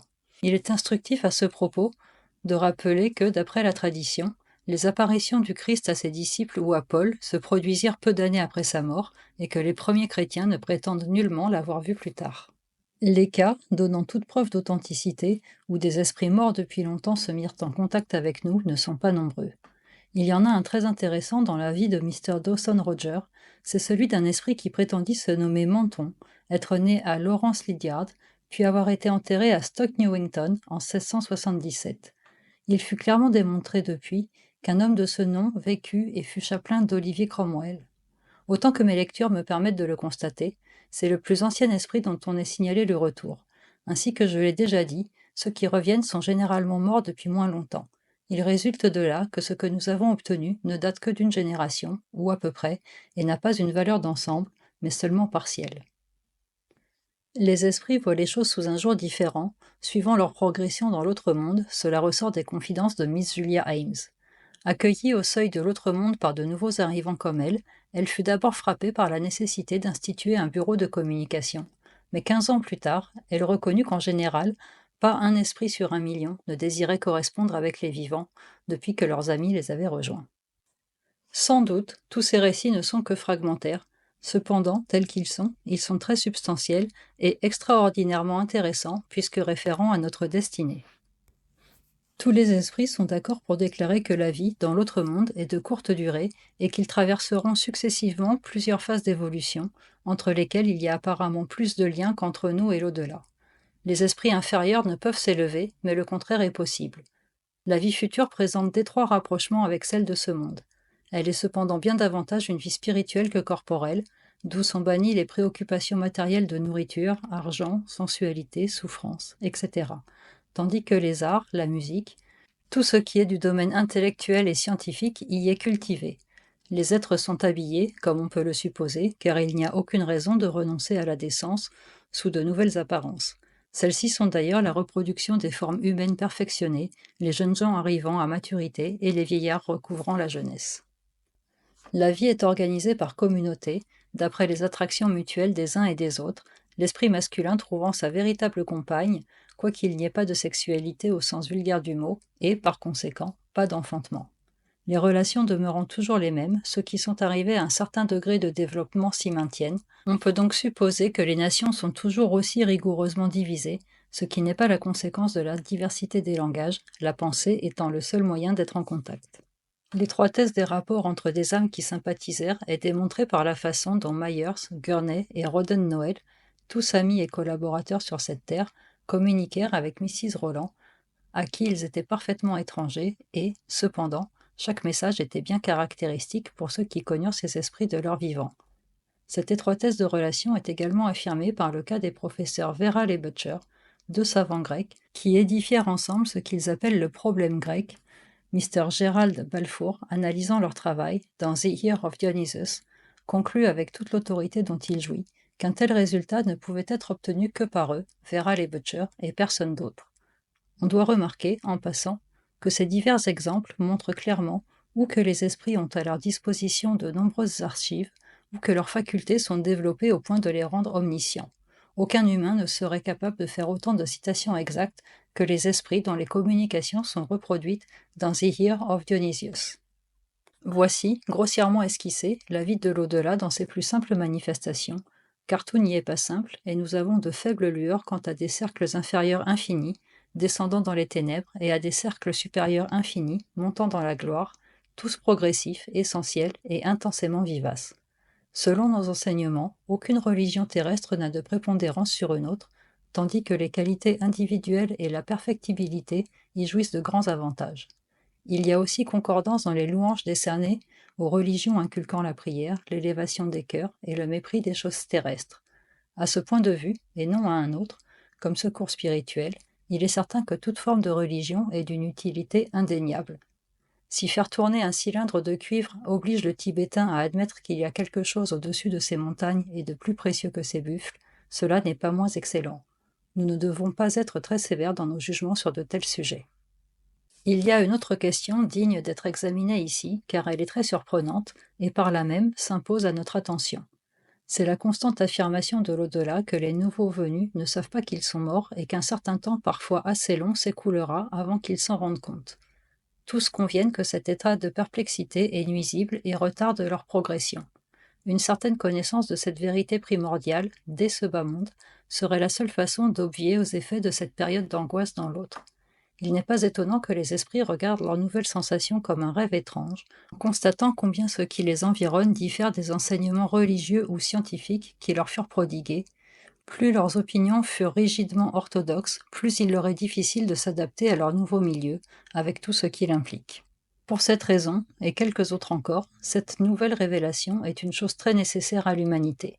Un point de moindre importance pratique est de persuader aux gens âgés qu'il est encore temps de perfectionner leurs facultés intellectuelles, car s'ils n'ont pas le temps d'user leurs fraîches connaissances en ce monde, celles-ci demeureront partie intégrante de leur bagage mental dans l'autre. Quant aux plus infimes détails de la vie future, il est préférable sans doute de les négliger, pour la très bonne raison que ce sont d'infimes détails. Nous les connaîtrons par nous-mêmes bientôt, et ce ne serait que par vaine curiosité que nous interrogerions à leur sujet. Une chose est claire, il y a dans l'au-delà des esprits plus élevés, pour lesquels la chimie synthétique, celle qui, non seulement produit la substance, mais aussi la façonne pour en faire des objets, est d'une pratique très courante. Nous les avons vus agir par l'intermédiaire des plus vulgaires médiums, de façon perceptible pour nos sens humains, dans certaines de nos séances. Ils peuvent exécuter des simulacres dans notre atmosphère terrestre au cours de nos séances, à plus forte raison pouvons-nous admettre que cette même opération leur sera aussi facile dans cet éther qui est leur propre milieu. On peut dire de façon générale qu'il leur est possible de reproduire quelque chose d'analogue à tout ce qui existe sur Terre. Comment ils y arrivent peut bien être une manière de divination ou de spéculation pour les esprits moins avancés, comme le sont pour nous les phénomènes de la science moderne. Si l'un de nous était soudain sommé par un habitant d'un monde surhumain de lui expliquer exactement ce qu'est le centre de gravité ou encore le magnétisme, comme il serait embarrassé. Mettons-nous donc alors dans la position d'un jeune ingénieur, tel que Raymond Lodge, qui tenta de reconstituer théoriquement ce qui se passe dans l'autre monde. Sa théorie peut très bien être contredite par quelque autre esprit, essayant lui aussi de deviner les phénomènes de l'au-delà. Il peut avoir raison comme il peut avoir tort, mais il s'efforce de son mieux de dire ce qu'il pense, comme nous ferions en semblables circonstances. Il croit donc que les chimistes en question peuvent tout produire, même des choses matérielles comme l'alcool et le tabac, que pourraient réclamer des esprits non régénérés. Ceci a si fort diverti les critiques que l'on croirait, en lisant leurs commentaires, que ce livre de 400 pages d'impressions serrées ne contient que cette unique déclaration. Raymond a pu se tromper ou non, la seule chose que ceci me démontre, c'est le courage intrépide et l'honnêteté du chroniqueur, qui savait quelle arme il allait fournir à ses ennemis. Beaucoup de gens protestent que le Nouveau Monde, tel qu'il nous est décrit, est beaucoup trop matériel pour eux. Ce n'est pas ainsi qu'ils le désirent. Soit. Il y a beaucoup de choses en ce monde qui ne s'accordent pas avec nos désirs, et rien n'existe pas moins. Quand nous venons à examiner cette accusation de matérialisme et que nous essayons de construire quelque système qui satisferait les idéalistes, la tâche devient bien difficile. Devons-nous être de simples formes éthérées, flottant dans les airs? Cela semblerait le principe. Toutefois, si les esprits dépouillaient dans la vie future leur corps mortel, leur individualité terrestre, alors ce serait donc que nous nous éteindrions? Quelle serait l'impression d'une mère à qui apparaîtrait un être si impersonnel et si glorieux? Elle dirait: ce n'est pas le fils que j'ai perdu. Je veux ses cheveux d'or, son vivant sourire, et ces attitudes qui me sont si familières. C'est cela qu'elle veut, ce qu'elle retrouvera, je crois, mais point par un système nous retranchant tout ce qui nous restait de matière et nous enlevant dans une vague région vaporeuse. Par contre, une autre école de critique objecte que, dans la vie future ainsi décrite, les sensations sont trop âpres, les émotions trop fortes, l'ambiance trop consistante, surtout si l'on considère que les unes et les autres sont faites d'éléments diaphanes par excellence. Rappelons-nous que tout est une question de comparaison. Supposons un monde 1000 fois plus dense, plus lourd, plus terne que le nôtre. Nous pouvons admettre qu'il semblerait à ses habitants comme celui-ci nous paraît à nous-mêmes, puisque sa force et sa contexture seraient en proportion. Si, cependant, ces individus étaient en contact avec nous, ils nous regarderaient comme des êtres extraordinairement aériens, vivant dans une atmosphère étrangement lumineuse et spirituelle. Ils ne se rendraient pas compte que nous aussi, étant parfaitement adaptés à ce qui nous environne, nous sentons et agissons selon les mêmes lois qu'eux. Si nous revenons maintenant à l'au-delà, qui nous domine autant que nous dominerions le monde imaginaire dont je viens de parler, il nous semble aussi que ces esprits, comme nous les appelons, vivent comme des fantômes dans une atmosphère de vapeur. Nous oublions que là, tout est de même proportionné et en harmonie, de sorte que la région où se meuvent et où habitent les esprits, qui nous semble du domaine du rêve, est aussi réelle pour eux que notre planète l'est pour nous, et que le corps astral est aussi tangible pour un autre esprit que nos corps terrestres le sont pour nos amis. Chapitre 4. Problèmes et délimitation. Je renonce momentanément à prouver plus amplement le fait même de cette révélation et son incontestable véracité, car quelques détails qui ont, chemin faisant, attiré mon attention méritent d'être examinés. La sphère où gravitent nos morts semble très près de nous, si près que nous nous y transportons continuellement, comme nos trépassés nous l'apprennent pendant notre sommeil. Beaucoup de la tranquille résignation que nous remarquons chez des personnes ayant perdu un être cher, des personnes pour la raison desquelles nous avions des craintes après une telle perte, provient de ce qu'elles ont revu leur bien-aimé, et quoique l'oubli soit complet et que ces personnes soient incapables de se souvenir de quoi que ce soit des expériences spirites survenues durant leur sommeil, un adoucissement à leur peine leur a cependant été apporté par leur subconscient. L'oubli est, comme je le dis, complet, mais parfois, pour un motif quelconque, il est suspendu pendant l'espace d'une seconde, et c'est alors que le dormeur s'éveille de son rêve, encore environné de nuages de gloire. Cette conscience momentanée donne l'explication des rêves prophétiques qui, pour la plupart, se réalisèrent. J'ai eu personnellement, il y a quelque temps, une expérience de ce genre. Je la considère assez remarquable pour la divulguer. Le 4 avril 1917, je m'éveillai avec la sensation que quelques communications m'avaient été faites. Je ne me souvenais que d'un seul mot, qui résonnait constamment à mes oreilles. Ce mot était Piave, mot qui, d'après mes souvenirs, m'était absolument inconnu.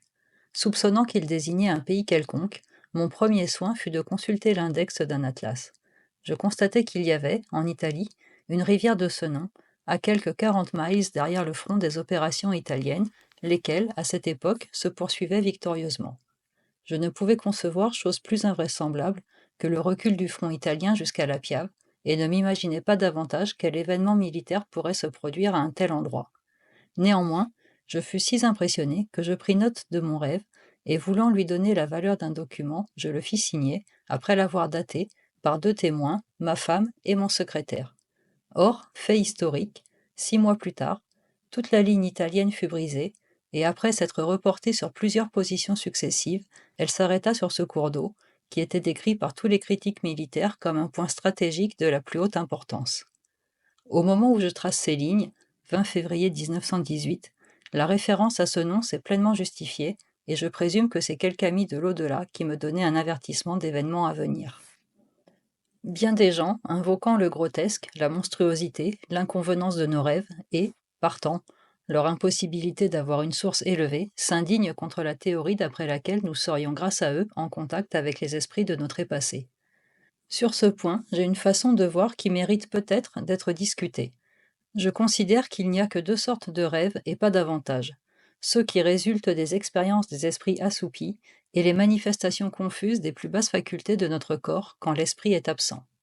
Les rêves de la première catégorie sont rares et sublimes, mais la mémoire nous manque pour en garder le souvenir. Ceux de la seconde sont ordinaires et variés, souvent fantastiques et grossiers. En tenant compte de ce qui manque à nos rêves ordinaires, on peut reconstituer celles de nos facultés qui y sont étrangères, et par conséquent, quelle partie de nous-mêmes visite le monde des esprits. Nous constatons ainsi que la gaieté est bannie de nos rêves, puisque nous voyons des choses qui nous frappent plus tard par leur ridicule, et qui, sur le moment, ne nous amusèrent point. Le sens de la proportion, du jugement et des aspirations est également absent, en fait, tout ce qui est noble, tandis que ce qui est bas, la peur, les impressions sensuelles, l'instinct de la conservation, fonctionnent de façon d'autant plus vivace que rien ne les contrôle plus. La délimitation des pouvoirs des esprits est un sujet qui s'impose dans cette étude. On dit souvent, si les esprits existent, pourquoi ne font-ils pas ceci ou cela? Il convient de répondre, sans mettre en doute la question de leur existence, qu'ils ne le peuvent pas. Ils semblent avoir des pouvoirs aussi restreints que nous-mêmes, ce qui ressort très clairement d'expériences de correspondance contradictoires qui furent tentées par des médiums écrivains, opérant isolément et indépendamment les uns des autres, et qui obtinrent des résultats si parfaitement concordants qu'on ne peut supposer que ce fût simple coïncidence. Les esprits paraissent connaître exactement ce qu'ils inspirent aux vivants, tout en ignorant jusqu'à quel point ceux-ci reçoivent leurs instructions. Leur contact avec nous est intermittent. Ainsi, dans les expériences de correspondance contradictoire, ils font continuellement cette question. Avez-vous reçu cela? Ou était-ce bien? Quelquefois, ils ont une connaissance partielle de ce qui est fait, ainsi que le dit Myers, je voyais le cercle, mais n'étais pas très sûr du triangle. Il est d'ailleurs démontré que les esprits, même les esprits de ceux qui, comme Myers et Hodgson, furent en contact étroit avec les sujets psychiques et n'ignoraient aucun des phénomènes qui nous sont si familiers, éprouvaient des difficultés quand ils voulaient prendre connaissance de choses matérielles, telles qu'un document écrit. Ils n'auraient pu y arriver, j'imagine, que par une matérialisation partielle d'eux-mêmes, et ils ne possèdent pas ce pouvoir. Ceci jette quelques lumières sur le fameux cas, si souvent cité par nos contradicteurs, lorsque Myers ne put arriver à lire quelques mots ou une phrase enfermée dans une boîte cachée. Il est probable qu'il ne pouvait voir le document de la position qu'il occupait, et que, si la mémoire lui eût manqué, il aurait été sans doute mis en défaut sur ce point. Un autre argument que l'on pourrait nous opposer est celui-ci. Les esprits ont la plus grande difficulté à dire des noms, et c'est cela qui rend beaucoup de leur communication si vague et si peu satisfaisante. Ils tourneront autour d'une chose et ne diront pas le mot qui trancherait la question. Un exemple de ceci est donné dans une récente communication, reproduite dans la revue Light. On y relate comment un jeune officier, mort récemment, essaya d'envoyer un message à son père au moyen de la méthode par voie directe de Mrs. Susanna Harris. Il fut incapable de dire son nom, indiquant seulement que son père était membre du Kildare Street Club à Dublin. Une enquête permit de découvrir le père, et l'on apprit par lui qu'il avait déjà reçu un message à Dublin, lui annonçant que des recherches le concernant étaient faites à Londres. Je ne puis dire si le nom terrestre est une chose éphémère, n'ayant plus de connexion avec la personnalité, et si cela n'est pas la première chose qui doit être abandonnée, cela est possible. Ou peut-être y a-t-il quelques lois qui règlent nos rapports avec l'au-delà, empêchent que nos relations ne soient trop formelles, et laissent quelque chose à faire à notre propre intelligence. Cette idée d'une loi, d'après laquelle la conversation indirecte est la plus facile, ressort nettement des résultats de la correspondance contradictoire, car on remarque que les circonlocutions y remplacent les affirmations. C'est ainsi qu'à propos de la correspondance de Saint Paul, dont il est question dans un bulletin de la Psychical Research Society, on constate que la pensée de Saint Paul, d'abord transmise à un médium écrivant automatiquement, fut envoyée par lui à deux autres confrères, qui étaient à une grande distance l'un de l'autre. Le docteur Hodgson fut le spirit chargé de présider à cette expérience. Vous eussiez pensé que les simples mots de saint Paul apparaissant dans les messages eussent suffi à indiquer leur provenance, mais non. L'esprit procéda en faisant toutes sortes d'allusions indirectes, ne prononça point le nom de l'apôtre dans ses différents récits, mais fit 5 citations de son œuvre. Cet exemple est incontestablement étranger à toute coïncidence et parfaitement convaincant. Il illustre les singuliers procédés des esprits, montrant que ceux-ci, au lieu d'aller droit au but, préfèrent user de détours.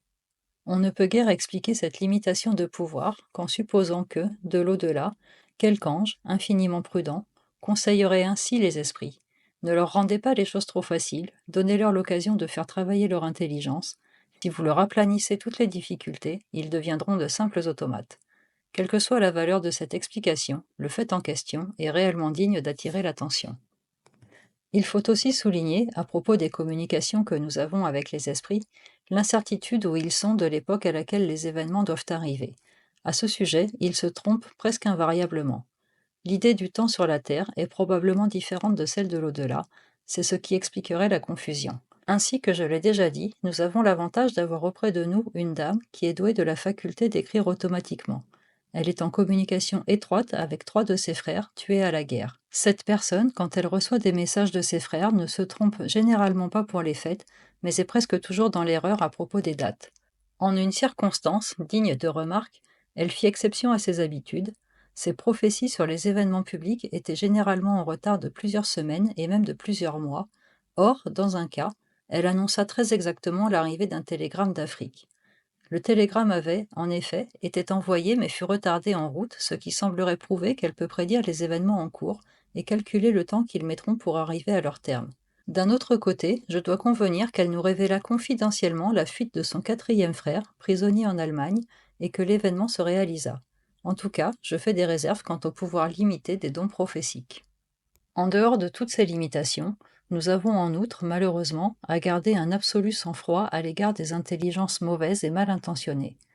Toutes les personnes qui se sont occupées de spiritisme pourraient citer de nombreux exemples de cruelles déceptions, et pourtant ces expériences ont pu quand même contenir parfois de bons et réels messages.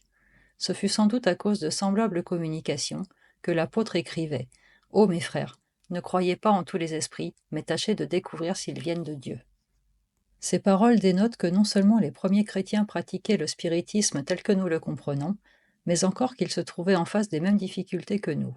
Il n'y a rien de plus embarrassant que de recevoir un message long et détaillé, dont les diverses fractions sont en rapport les unes avec les autres, puis de découvrir que le tout n'est qu'une entière machination. Cependant, nous ne devons pas perdre de vue que la somme des expériences véridiques l'emporte sur les mystifications. De même qu'en recevant un télégramme correct, on ne peut douter de l'existence de la ligne télégraphique et de l'appareil de transmission, quoique l'une et l'autre puissent se briser par la suite.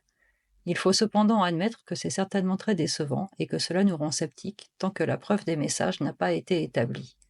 Ils sont certainement proches parents de ces esprits mystificateurs, tous ces Milton incapables de versifier, ces Shelleys de rimer, ces Shakespeares de penser, et tant d'autres personnifications absurdes qui ridiculisent notre cause. Il y a certainement, à mon avis, fraude du côté de notre monde comme de l'autre, mais disqualifier pour cela la chose elle-même serait aussi ridicule que de disqualifier l'univers parce qu'on y rencontre des personnes antipathiques. Je puis affirmer que, malgré la fausseté de certains messages, je n'ai jamais entendu parler d'aucun, depuis que je m'intéresse à ce sujet, qui fussent blasphématoires, malveillants ou obscènes. De tels incidents doivent être d'une nature tout à fait exceptionnelle. Je pense aussi que les allégations au sujet de la folie, de l'obsession des médiums, etc., sont entièrement dénuées de fondement. Les statistiques des asiles d'aliénés contredisent de telles affirmations, et les médiums atteignent une moyenne de longévité comparable à celle des autres individus. Je crois cependant qu'il ne faut user des séances qu'avec modération. Quand vous êtes convaincu de la vérité du phénomène, les séances ont produit leur effet. Celui qui passe sa vie à courir d'une séance à une autre est en danger de devenir simplement un monomane. Dans ce culte comme dans les autres, la forme est susceptible d'éclipser la réalité, et en poussant trop loin la recherche des preuves physiques, on risque d'oublier que le but de ces expériences est, ainsi que j'ai essayé de l'établir, de nous donner l'assurance d'une vie future et une force spirituelle dans le présent, pour arriver à comprendre la vraie perception de la nature passagère de la matière et l'importance suprême de ce qui est immatériel. Donc, la conclusion de mes longues investigations est qu'en dépit des fraudes occasionnelles que déplorent les adeptes du spiritisme, et malgré le dérèglement des imaginations qu'ils découragent, il reste dans ce mouvement un noyau de preuves infiniment plus près de la vérité que dans n'importe quel autre système religieux que je connaisse. Comme je l'ai démontré, ce système est moins une découverte qu'une résurrection, résultat qui, à notre époque de matérialisme, est le même. Nous ne sommes plus au temps où les opinions mûries et réfléchies d'hommes tels que Crookes, Wallace, Flammarion, Charles Richet, Lodge, Barrett, Lombroso, les généraux Drayson et Turner, le sergent Ballantyne, W.T. Stead, le juge Edmonds, l'amiral Usborne Moore, feu l'archdeacon Wilberforce, et toute une nuée d'autres témoins où, dis-je, de semblables opinions peuvent être qualifiées de galimatias ou de fastidieux bavardages. Mr. Arthur Hill se rencontre avec moi pour dire que nous avons atteint le point où d'autres témoignages sont superflus et où tout le poids des dénégations retombe sur les incrédules. Ceux mêmes qui réclament des preuves n'ont, comme à l'ordinaire, jamais pris la peine d'examiner celles si nombreuses qui existent déjà. Chacun semble croire que le sujet entier doit être repris de nouveau parce qu'il demande des informations. La méthode de nos contradicteurs est de s'en prendre à la personne du dernier qui a posé la question, c'est en ce moment Sir Oliver Lodge, et d'agir avec lui comme s'il avait eu la prétention d'émettre de nouvelles opinions, ne reposant que sur ses propres assertions, sans tenir compte des preuves accumulées par les nombreux investigateurs qui l'ont précédé. Cela n'est pas une méthode honnête de critique, car, Dans n'importe quelle question, la conviction résulte de la concordance des témoignages. Il est de fait que plusieurs expériences suffiraient à elles seules à trancher la question. Nous pourrions, par exemple, pour l'étude des forces physiques, nous contenter des recherches du docteur Crawford, de Belfast, ce docteur ayant placé un médium amateur sur une bascule, de façon que ses pieds fussent isolés du sol, constata, au cours de la production des phénomènes, une différence de poids de plusieurs livres, résultat qu'il a démontré et expliqué dans une revue scientifique Spirit digne de foi. Je ne vois pas comment ceci peut être contredit. Le phénomène est et a été fermement prouvé par tous les esprits non prévenus. Le temps des investigations est passé, celui de la réalisation a sonné depuis longtemps. Car nous suffira-t-il de les observer, ces phénomènes, sans nous préoccuper de leur signification, comme un groupe de sauvages contemplerait une installation télégraphique sans apprécier les messages qu'elle transmet? Ou sommes-nous résolus à reconnaître la valeur de ces subtiles et énigmatiques communications de l'au-delà et à poser les bases d'une religion fondée à la fois sur la raison humaine et sur l'inspiration des esprits? Ces phénomènes, après avoir été un jeu de société, commencent à faire l'objet de discussions scientifiques. Ils servent, ou serviront, à édifier un système philosophique religieux bien déterminé, tenant d'une part aux anciennes traditions, tout en étant d'autre part absolument nouveau. Les preuves sur lesquelles repose ce système sont si nombreuses qu'il faudrait une bibliothèque entière pour les contenir. Les témoins à qui nous les devons ne vivent pas dans l'ombre, dans un passé obscur et inaccessible à notre contrôle, mais sont nos contemporains, des hommes d'une intelligence et d'un caractère unanimement respectés. La situation dans son ensemble se résume, à mon avis, à considérer les deux alternatives suivantes. Ou bien supposer qu'il y a eu une épidémie de folie, s'étendant sur 2 générations et 2 continents, et frappant des hommes et des femmes éminemment sains à tout autre point de vue, ou admettre que depuis quelques années nous avons reçu, d'une source divine, une nouvelle révélation qui distance de beaucoup les plus grands événements religieux survenus depuis la mort du Christ, car la réforme ne fut qu'une réadaptation du catholicisme, tandis que la révélation en question change entièrement et l'aspect de la mort et le sort des humains. Entre ces deux hypothèses, il n'y a pas d'hésitation possible. La théorie d'après laquelle le spiritisme n'est que fraude et mensonge ne résiste pas devant l'évidence. Ou c'est de la folie pure, ou c'est une révolution qui nous fait regarder la mort en face, sans peur, et est pour nous une immense consolation quand ceux que nous aimions passent derrière le voile. Je voudrais ajouter quelques conseils pratiques pour ceux qui reconnaissent la vérité de mes paroles. Nous sommes en présence d'un mouvement considérable et nouveau, le plus considérable de toute l'histoire de l'humanité. Comment allons-nous en profiter? J'estime que l'honneur nous oblige à déclarer notre croyance, particulièrement à ceux qui souffrent. Ayant confessé notre foi, nous ne devons pas insister, mais laisser agir une sagesse plus haute et plus forte que la nôtre. Nous ne voulons détruire aucune religion, nous souhaitons seulement combattre les esprits trop matériels, les tirer du chemin encaissé de l'erreur pour les transporter sur des sommets où ils respireront un air pur et contempleront d'autres vallées et d'autres sommets. Les religions sont en partie pétrifiées et en décadence, étouffées par les formes et étranglées par les mystères. Nous ne pouvons prouver qu'il n'est point besoin de cela. Tout ce qui est essentiel est à la fois simple et sûr. Notre aide la plus précieuse vient de ceux qui ont perdu des êtres aimés et soupirent pour le rétablissement de communication entre eux et leurs absents. Cela non plus ne doit pas être exagéré.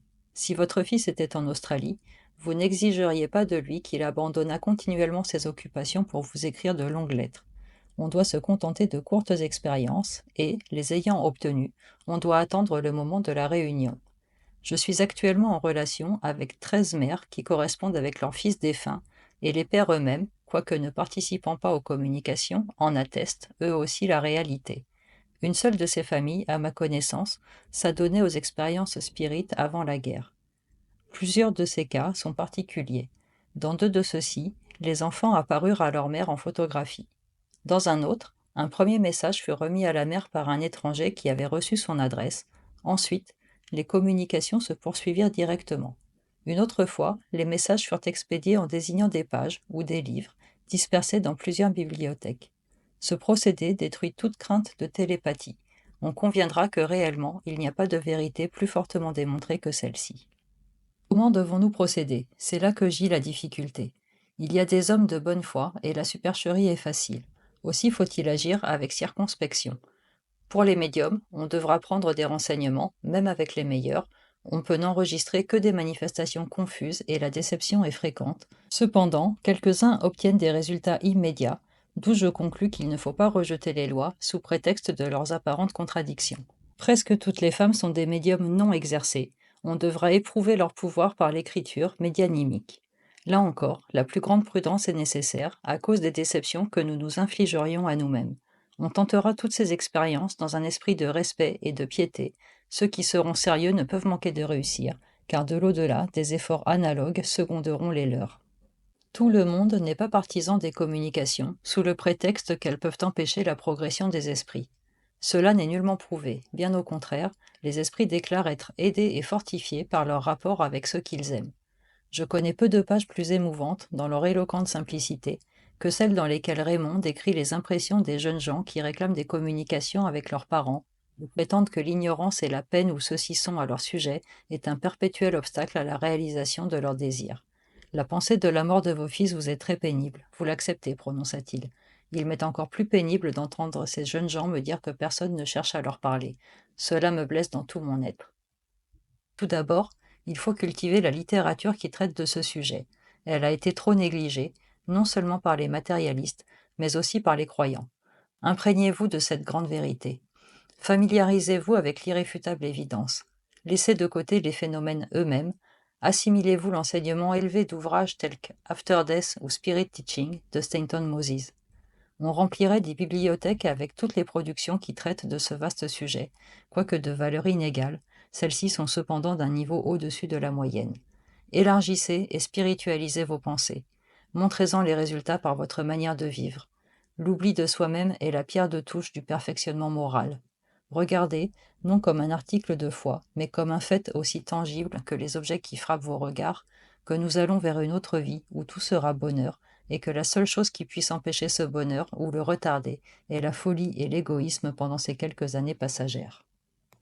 Il convient de répéter que, si cette révélation semble destructive à ceux qui acceptent les dogmes du christianisme avec une extrême rigidité, elle a un effet opposé sur les penseurs, si nombreux de notre temps, qui en sont arrivés à regarder la structure du christianisme comme une énorme erreur. Il est nettement démontré que l'ancienne révélation a beaucoup de ressemblances avec celle-ci, bien que, sous l'action combinée du temps, des hommes et du matérialisme, elle se soit effacée, ait été mutilée, mais les ressemblances dénotent la même organisation et la même origine. Si l'on admet le concept de la vie après la mort, des bons et des mauvais esprits, d'un bonheur relatif dépendant de notre conduite, de l'expiation par la souffrance, d'esprit protecteur, d'esprit éducateur, d'un pouvoir central suprême, de cercle sur cercle se rapprochant de sa présence, on constate que chacune de ces conceptions reparaît de nouveau, confirmée par de nombreux témoins. C'est seulement la prétention à l'infaillibilité et au monopole, la bigoterie et le pédantisme des théologiens, les rites institués par les hommes, qui ôtent aux idées données par Dieu leur principe vital. C'est uniquement tout cela qui a déformé la vérité. Je ne puis mieux terminer ce petit volume qu'en citant des paroles plus éloquentes que je n'aurais su en écrire, dont la pensée est aussi élevée que l'expression. Elles sont du grand penseur et poète, Mr. Gérald Massey, et datent de plusieurs années. Le spiritisme a été pour moi, comme pour beaucoup d'autres, l'élargissement même de mon horizon mental et la pénétration du ciel, la transformation de la foi en fait réel. Sans lui, la vie ne peut être mieux comparée qu'à une traversée faite à fond de cale d'un bateau aux écoutilles fermées, où le voyageur ne connaîtrait d'autre clarté que celle d'une bougie, et auquel on permettrait tout à coup, par une splendide nuit étoilée, d'aller sur le pont et de contempler pour la première fois le prodigieux spectacle du firmament, tout flamboyant de la gloire de Dieu. Document supplémentaire 1. La vie dans l'au-delà. J'ai signalé dans le texte de cet ouvrage la concordance frappante des différents récits, venus des sources les plus variées et les plus indépendantes, qui nous dépeignent la phase d'existence à venir, concordance qui parfois s'étend même jusqu'aux plus petits détails. Quelque variété est apportée à ces récits, lorsque la vision est plus complète et permet d'embrasser une plus vaste surface. Mais toutes les descriptions de cette bienheureuse contrée, à laquelle les mortels aspirent, sont très précises. Depuis que j'ai écrit cet essai, 3 nouvelles relations sont venues à ma connaissance et confirment mes dires. L'une d'elles est donnée par A. King's Counsel, dans son livre récent I Heard a Voice, éditeur Kegan Paul, que je recommande aux chercheurs, bien que son auteur ait un penchant prononcé pour le catholicisme, ce qui montre combien nous avons de peine à nous défaire de notre première façon de penser.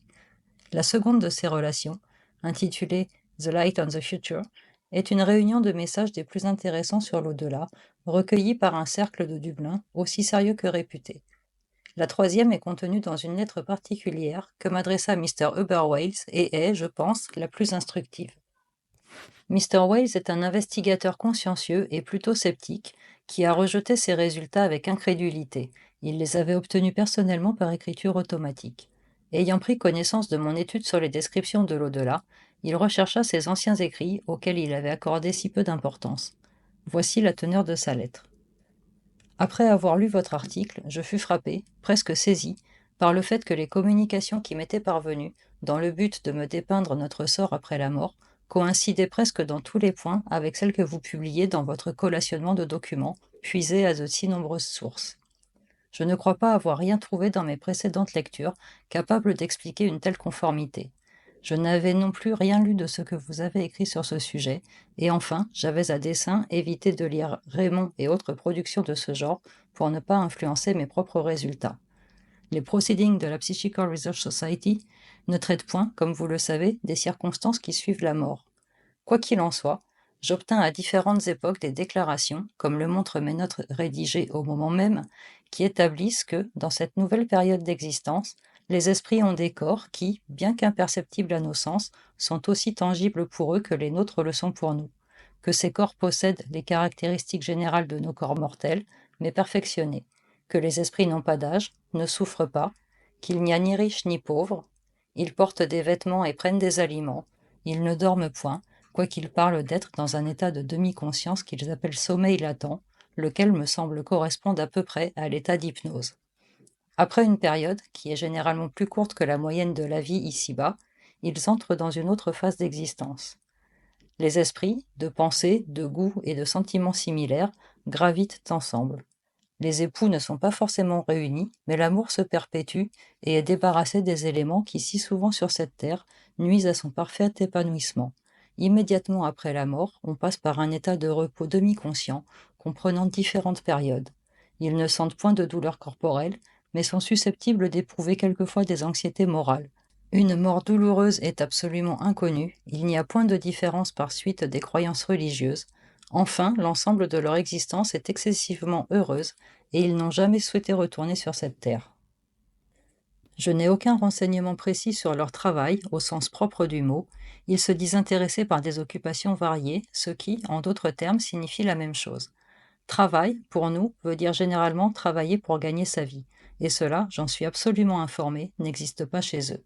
Ils sont mystérieusement pourvus de tout ce qui leur est nécessaire. Je n'ai pas non plus d'informations sur un état de pénitence temporaire. D'après ce que j'ai recueilli, les esprits, en quittant ce monde, partent du degré de développement moral et intellectuel qu'ils possédaient, et comme leur bonheur est surtout basé sur la sympathie, ceux qui trépassent dans un état moral peu élevé ne peuvent, les premiers temps, pour une période plus ou moins longue, jouir du bonheur d'être aimé et d'aimer. Je voudrais encore parler d'un autre petit livre, Do South Parish, qui vient précisément de me tomber sous les yeux. Bien que son auteur garde l'anonymat, il a évidemment été écrit par une femme de beaucoup d'expérience et tout à fait supérieure. Les dates de communication prouvent qu'il est de la même époque que Raymond et sans aucun rapport avec lui. Cependant, les descriptions des sensations et des expériences des jeunes soldats qui venaient de mourir sont identiques à celles de Raymond. Que pense le critique hostile de la parfaite concordance des récits de deux témoins entièrement étrangers l'un à l'autre? 2. Écriture automatique. Cette forme de médiumnité, ainsi que je l'ai déjà dit, donne les meilleurs résultats et cependant, par sa nature, elle est susceptible de nous causer d'amères déceptions. Écrivons-nous de notre propre chef? Ou notre main obéit-elle à un pouvoir indépendant de notre volonté? C'est seulement par les communications reçues que nous pouvons le savoir, et même alors nous devons faire une large part à l'action des connaissances de notre subconscient. Il est bon, je pense, de reproduire un cas d'écriture médianimique qui prouve et démontre aux chercheurs que ces messages ne viennent point de la personne qui écrit. Ce cas est cité dans le livre récent de Mr. Arthur Hill, Man is a Spirit, édition Cassel & Co. Il émane d'un correspondant qui déclare se nommer le capitaine James Burton. C'est grâce aux communications de ce médium amateur qu'on a dernièrement découvert, si je comprends bien, l'endroit où sont situées les ruines souterraines de Glastonbury. Une semaine après les funérailles de mon père, raconte-t-il, j'étais occupé à écrire une lettre d'affaires lorsque quelque chose sembla s'interposer entre ma main et les centres moteurs de mon cerveau. Ma main traça alors une lettre étonnante, la signant des noms et prénoms de mon père, afin d'attester qu'elle venait de lui. J'étais bouleversé. En outre, mon côté droit et mon bras s'étaient refroidis et engourdis. Un an après, ces lettres devinrent fréquentes, me parvenant toujours au moment où je les attendais le moins. Je ne connaissais ce qu'elles contenaient qu'en les examinant à la loupe, car l'écriture était microscopique et elles entraient dans une quantité de détails que j'ignorais totalement. Je ne savais pas que ma mère, qui habitait à une distance de 60 miles environ, avait perdu le chien que mon père lui avait donné. La même nuit, j'eus une lettre de lui, prenant part à la peine de ma mère et disant que le chien était maintenant près de lui.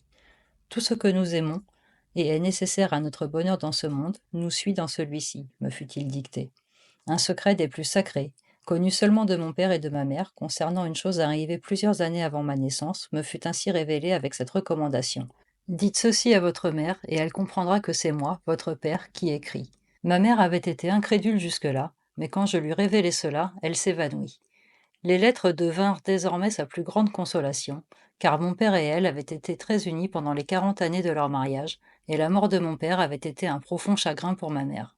Quant à moi, continue le capitaine Burton, je suis parfaitement convaincu que mon père existe sous sa forme première, comme s'il était encore présent au milieu de nous. Il n'est pas mort, il n'est qu'absent. J'ai comparé le style et les expressions usitées dans les lettres en question avec ma propre façon d'écrire. J'ai acquis une certaine notoriété en collaborant à des magazines, et il n'y a aucune ressemblance entre ces lettres et les miennes. Il y a dans ce cas une évidence plus que complète, et je renvoie le lecteur au livre lui-même. 3. L'abri Chériton. J'ai, quelques pages plus haut, fait allusion à un cas récent de poltergeist, c'est-à-dire un cas où un esprit malveillant se signale à notre attention. Ces entités paraissent appartenir à une catégorie peu perfectionnée et être plus près des conditions terrestres qu'aucune des autres que nous connaissons. Ce matérialisme comparatif les place au dernier degré dans la graduation des esprits et ne nous fait point souhaiter d'être en rapport avec elles. Toutefois, il leur donne une certaine valeur lorsqu'elles se manifestent par ces grossiers phénomènes qui attestent et nous obligent à constater qu'il y a plus d'une forme de vie dans l'univers. Ces forces qui confinent à la Terre ont, à plusieurs époques et en divers endroits, excité la curiosité générale. C'est à ce genre de prodige que se rattachent les persécutions des Wesley à Epworth, le tambour de Tedworth, les cloches de Billing, etc., qui étonnèrent tout le monde alentour un certain temps. Chacun de ces cas était une agression de ces forces inconnues contre la vie humaine. Puis, presque simultanément, vinrent les événements de Hydesville en Amérique, ceux de Cideville en France, qui furent si frappants qu'ils ne purent passer inaperçus. Ils furent le point initial de ce mouvement moderne qui, se basant sur le raisonnement, partit des plus petites choses pour arriver aux plus grandes, développa ses conclusions et les mises au point, allant des phénomènes aux messages, pour donner à cette religion les fondements les plus solides que l'on connaisse. Ainsi, malgré leurs apparences vulgaires et stupides, ces étranges manifestations ont été fertiles en conséquence et méritent pour cela notre respectueuse, quoique circonspecte attention.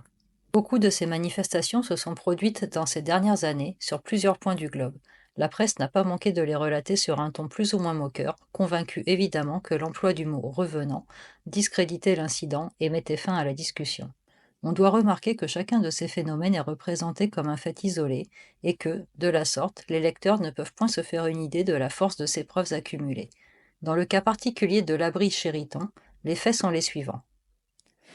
Mr. Jack, juge de paix, résidant à Embroke House, Chériton, près de Folkestone, fit creuser en face de son habitation un abri contre les raids aériens. Il faut dire que sa maison était très ancienne, une partie provenait d'une fondation religieuse du XIVe siècle. L'abri fut construit à la base d'une petite falaise et le fond était de grès friable, travail qui avait été confié à un entrepreneur de la contrée, appelé Rolf, se faisant aider par un manœuvre. Peu après s'être mis à la tâche, il fut gêné par des jets de sable qui éteignaient continuellement sa lumière et par d'autres qui l'atteignaient même en pleine figure. Il pensa d'abord qu'il fallait attribuer ces phénomènes à des désagréments de gaz ou d'électricité, mais ils devinrent si fréquents que sa besogne en était sérieusement troublée. Il s'en plaignit à Mr. Jack, qui écouta cette histoire avec une parfaite incrédulité. La persécution continuait cependant et augmentait d'intensité. C'étaient maintenant des souffles de vent assez forts pour soulever des pierres et des morceaux de briques qui passaient devant Mr. Rolfe et frappaient violemment le mur. Mr. Rolfe, cherchant toujours une explication physique à ces faits, rendit visite à Mr. Eskes, l'ingénieur électricien de la ville. Celui-ci, homme instruit et d'une intelligence au-dessus de la moyenne, se rendit sur les lieux et en vit assez pour se convaincre que le phénomène était réel et tout à fait inexplicable par les lois ordinaires. Un soldat canadien, qui était logé chez Mr. Rolfe, entendit raconter ce qui arrivait à son hôte, et, après avoir émis l'opinion que ce dernier avait une araignée dans le plafond, il visita l'abri où les phénomènes en question se produisirent avec une telle force qu'il s'enfuit glacé d'horreur. La femme de charge de la maison constata aussi que des briques se déplaçaient sans qu'on y touchât. Mr. Jack, dont l'incrédulité avait fondu graduellement devant l'évidence, alla seul à l'abri, quand il n'y avait personne. Il en sortait lorsque 5 pierres lancées de l'intérieur frappèrent la porte.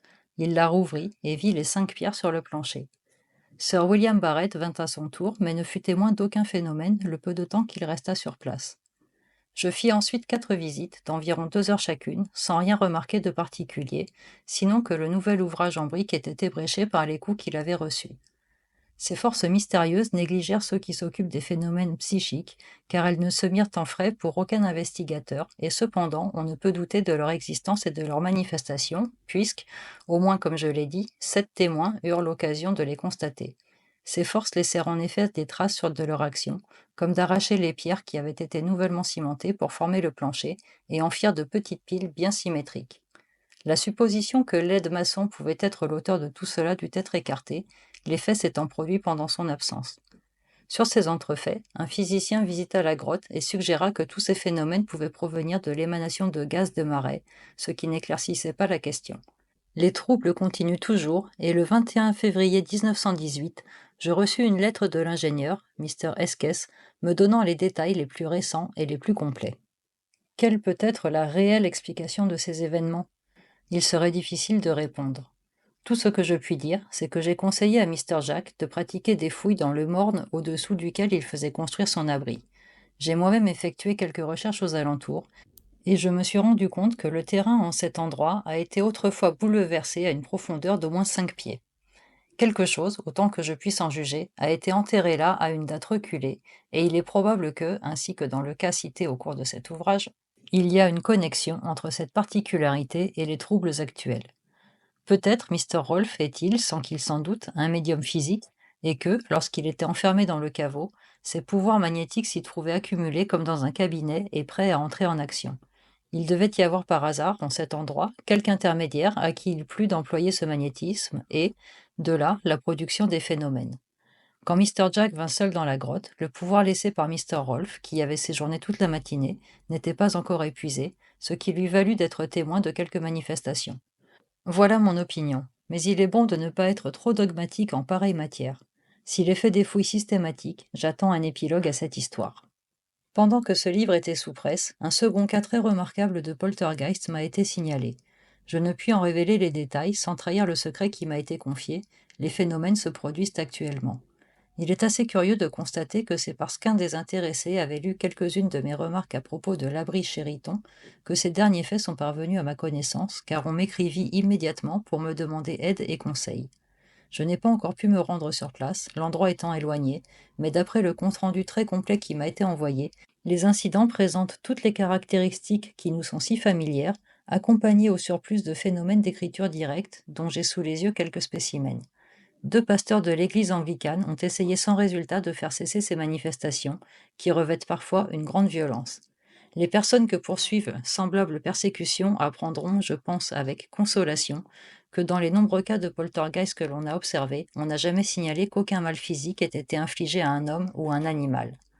Revenant au dernier cas dont je parlais, je dois dire que depuis que ce qui précède a été écrit, un troisième pasteur, possédant quelques notions de sciences occultes, est intervenu. Il a obtenu par des raisonnements et des prières que les mauvais esprits s'abstiennent de tourmenter désormais leurs victimes. Reste à savoir combien de temps les esprits tiendront leurs promesses.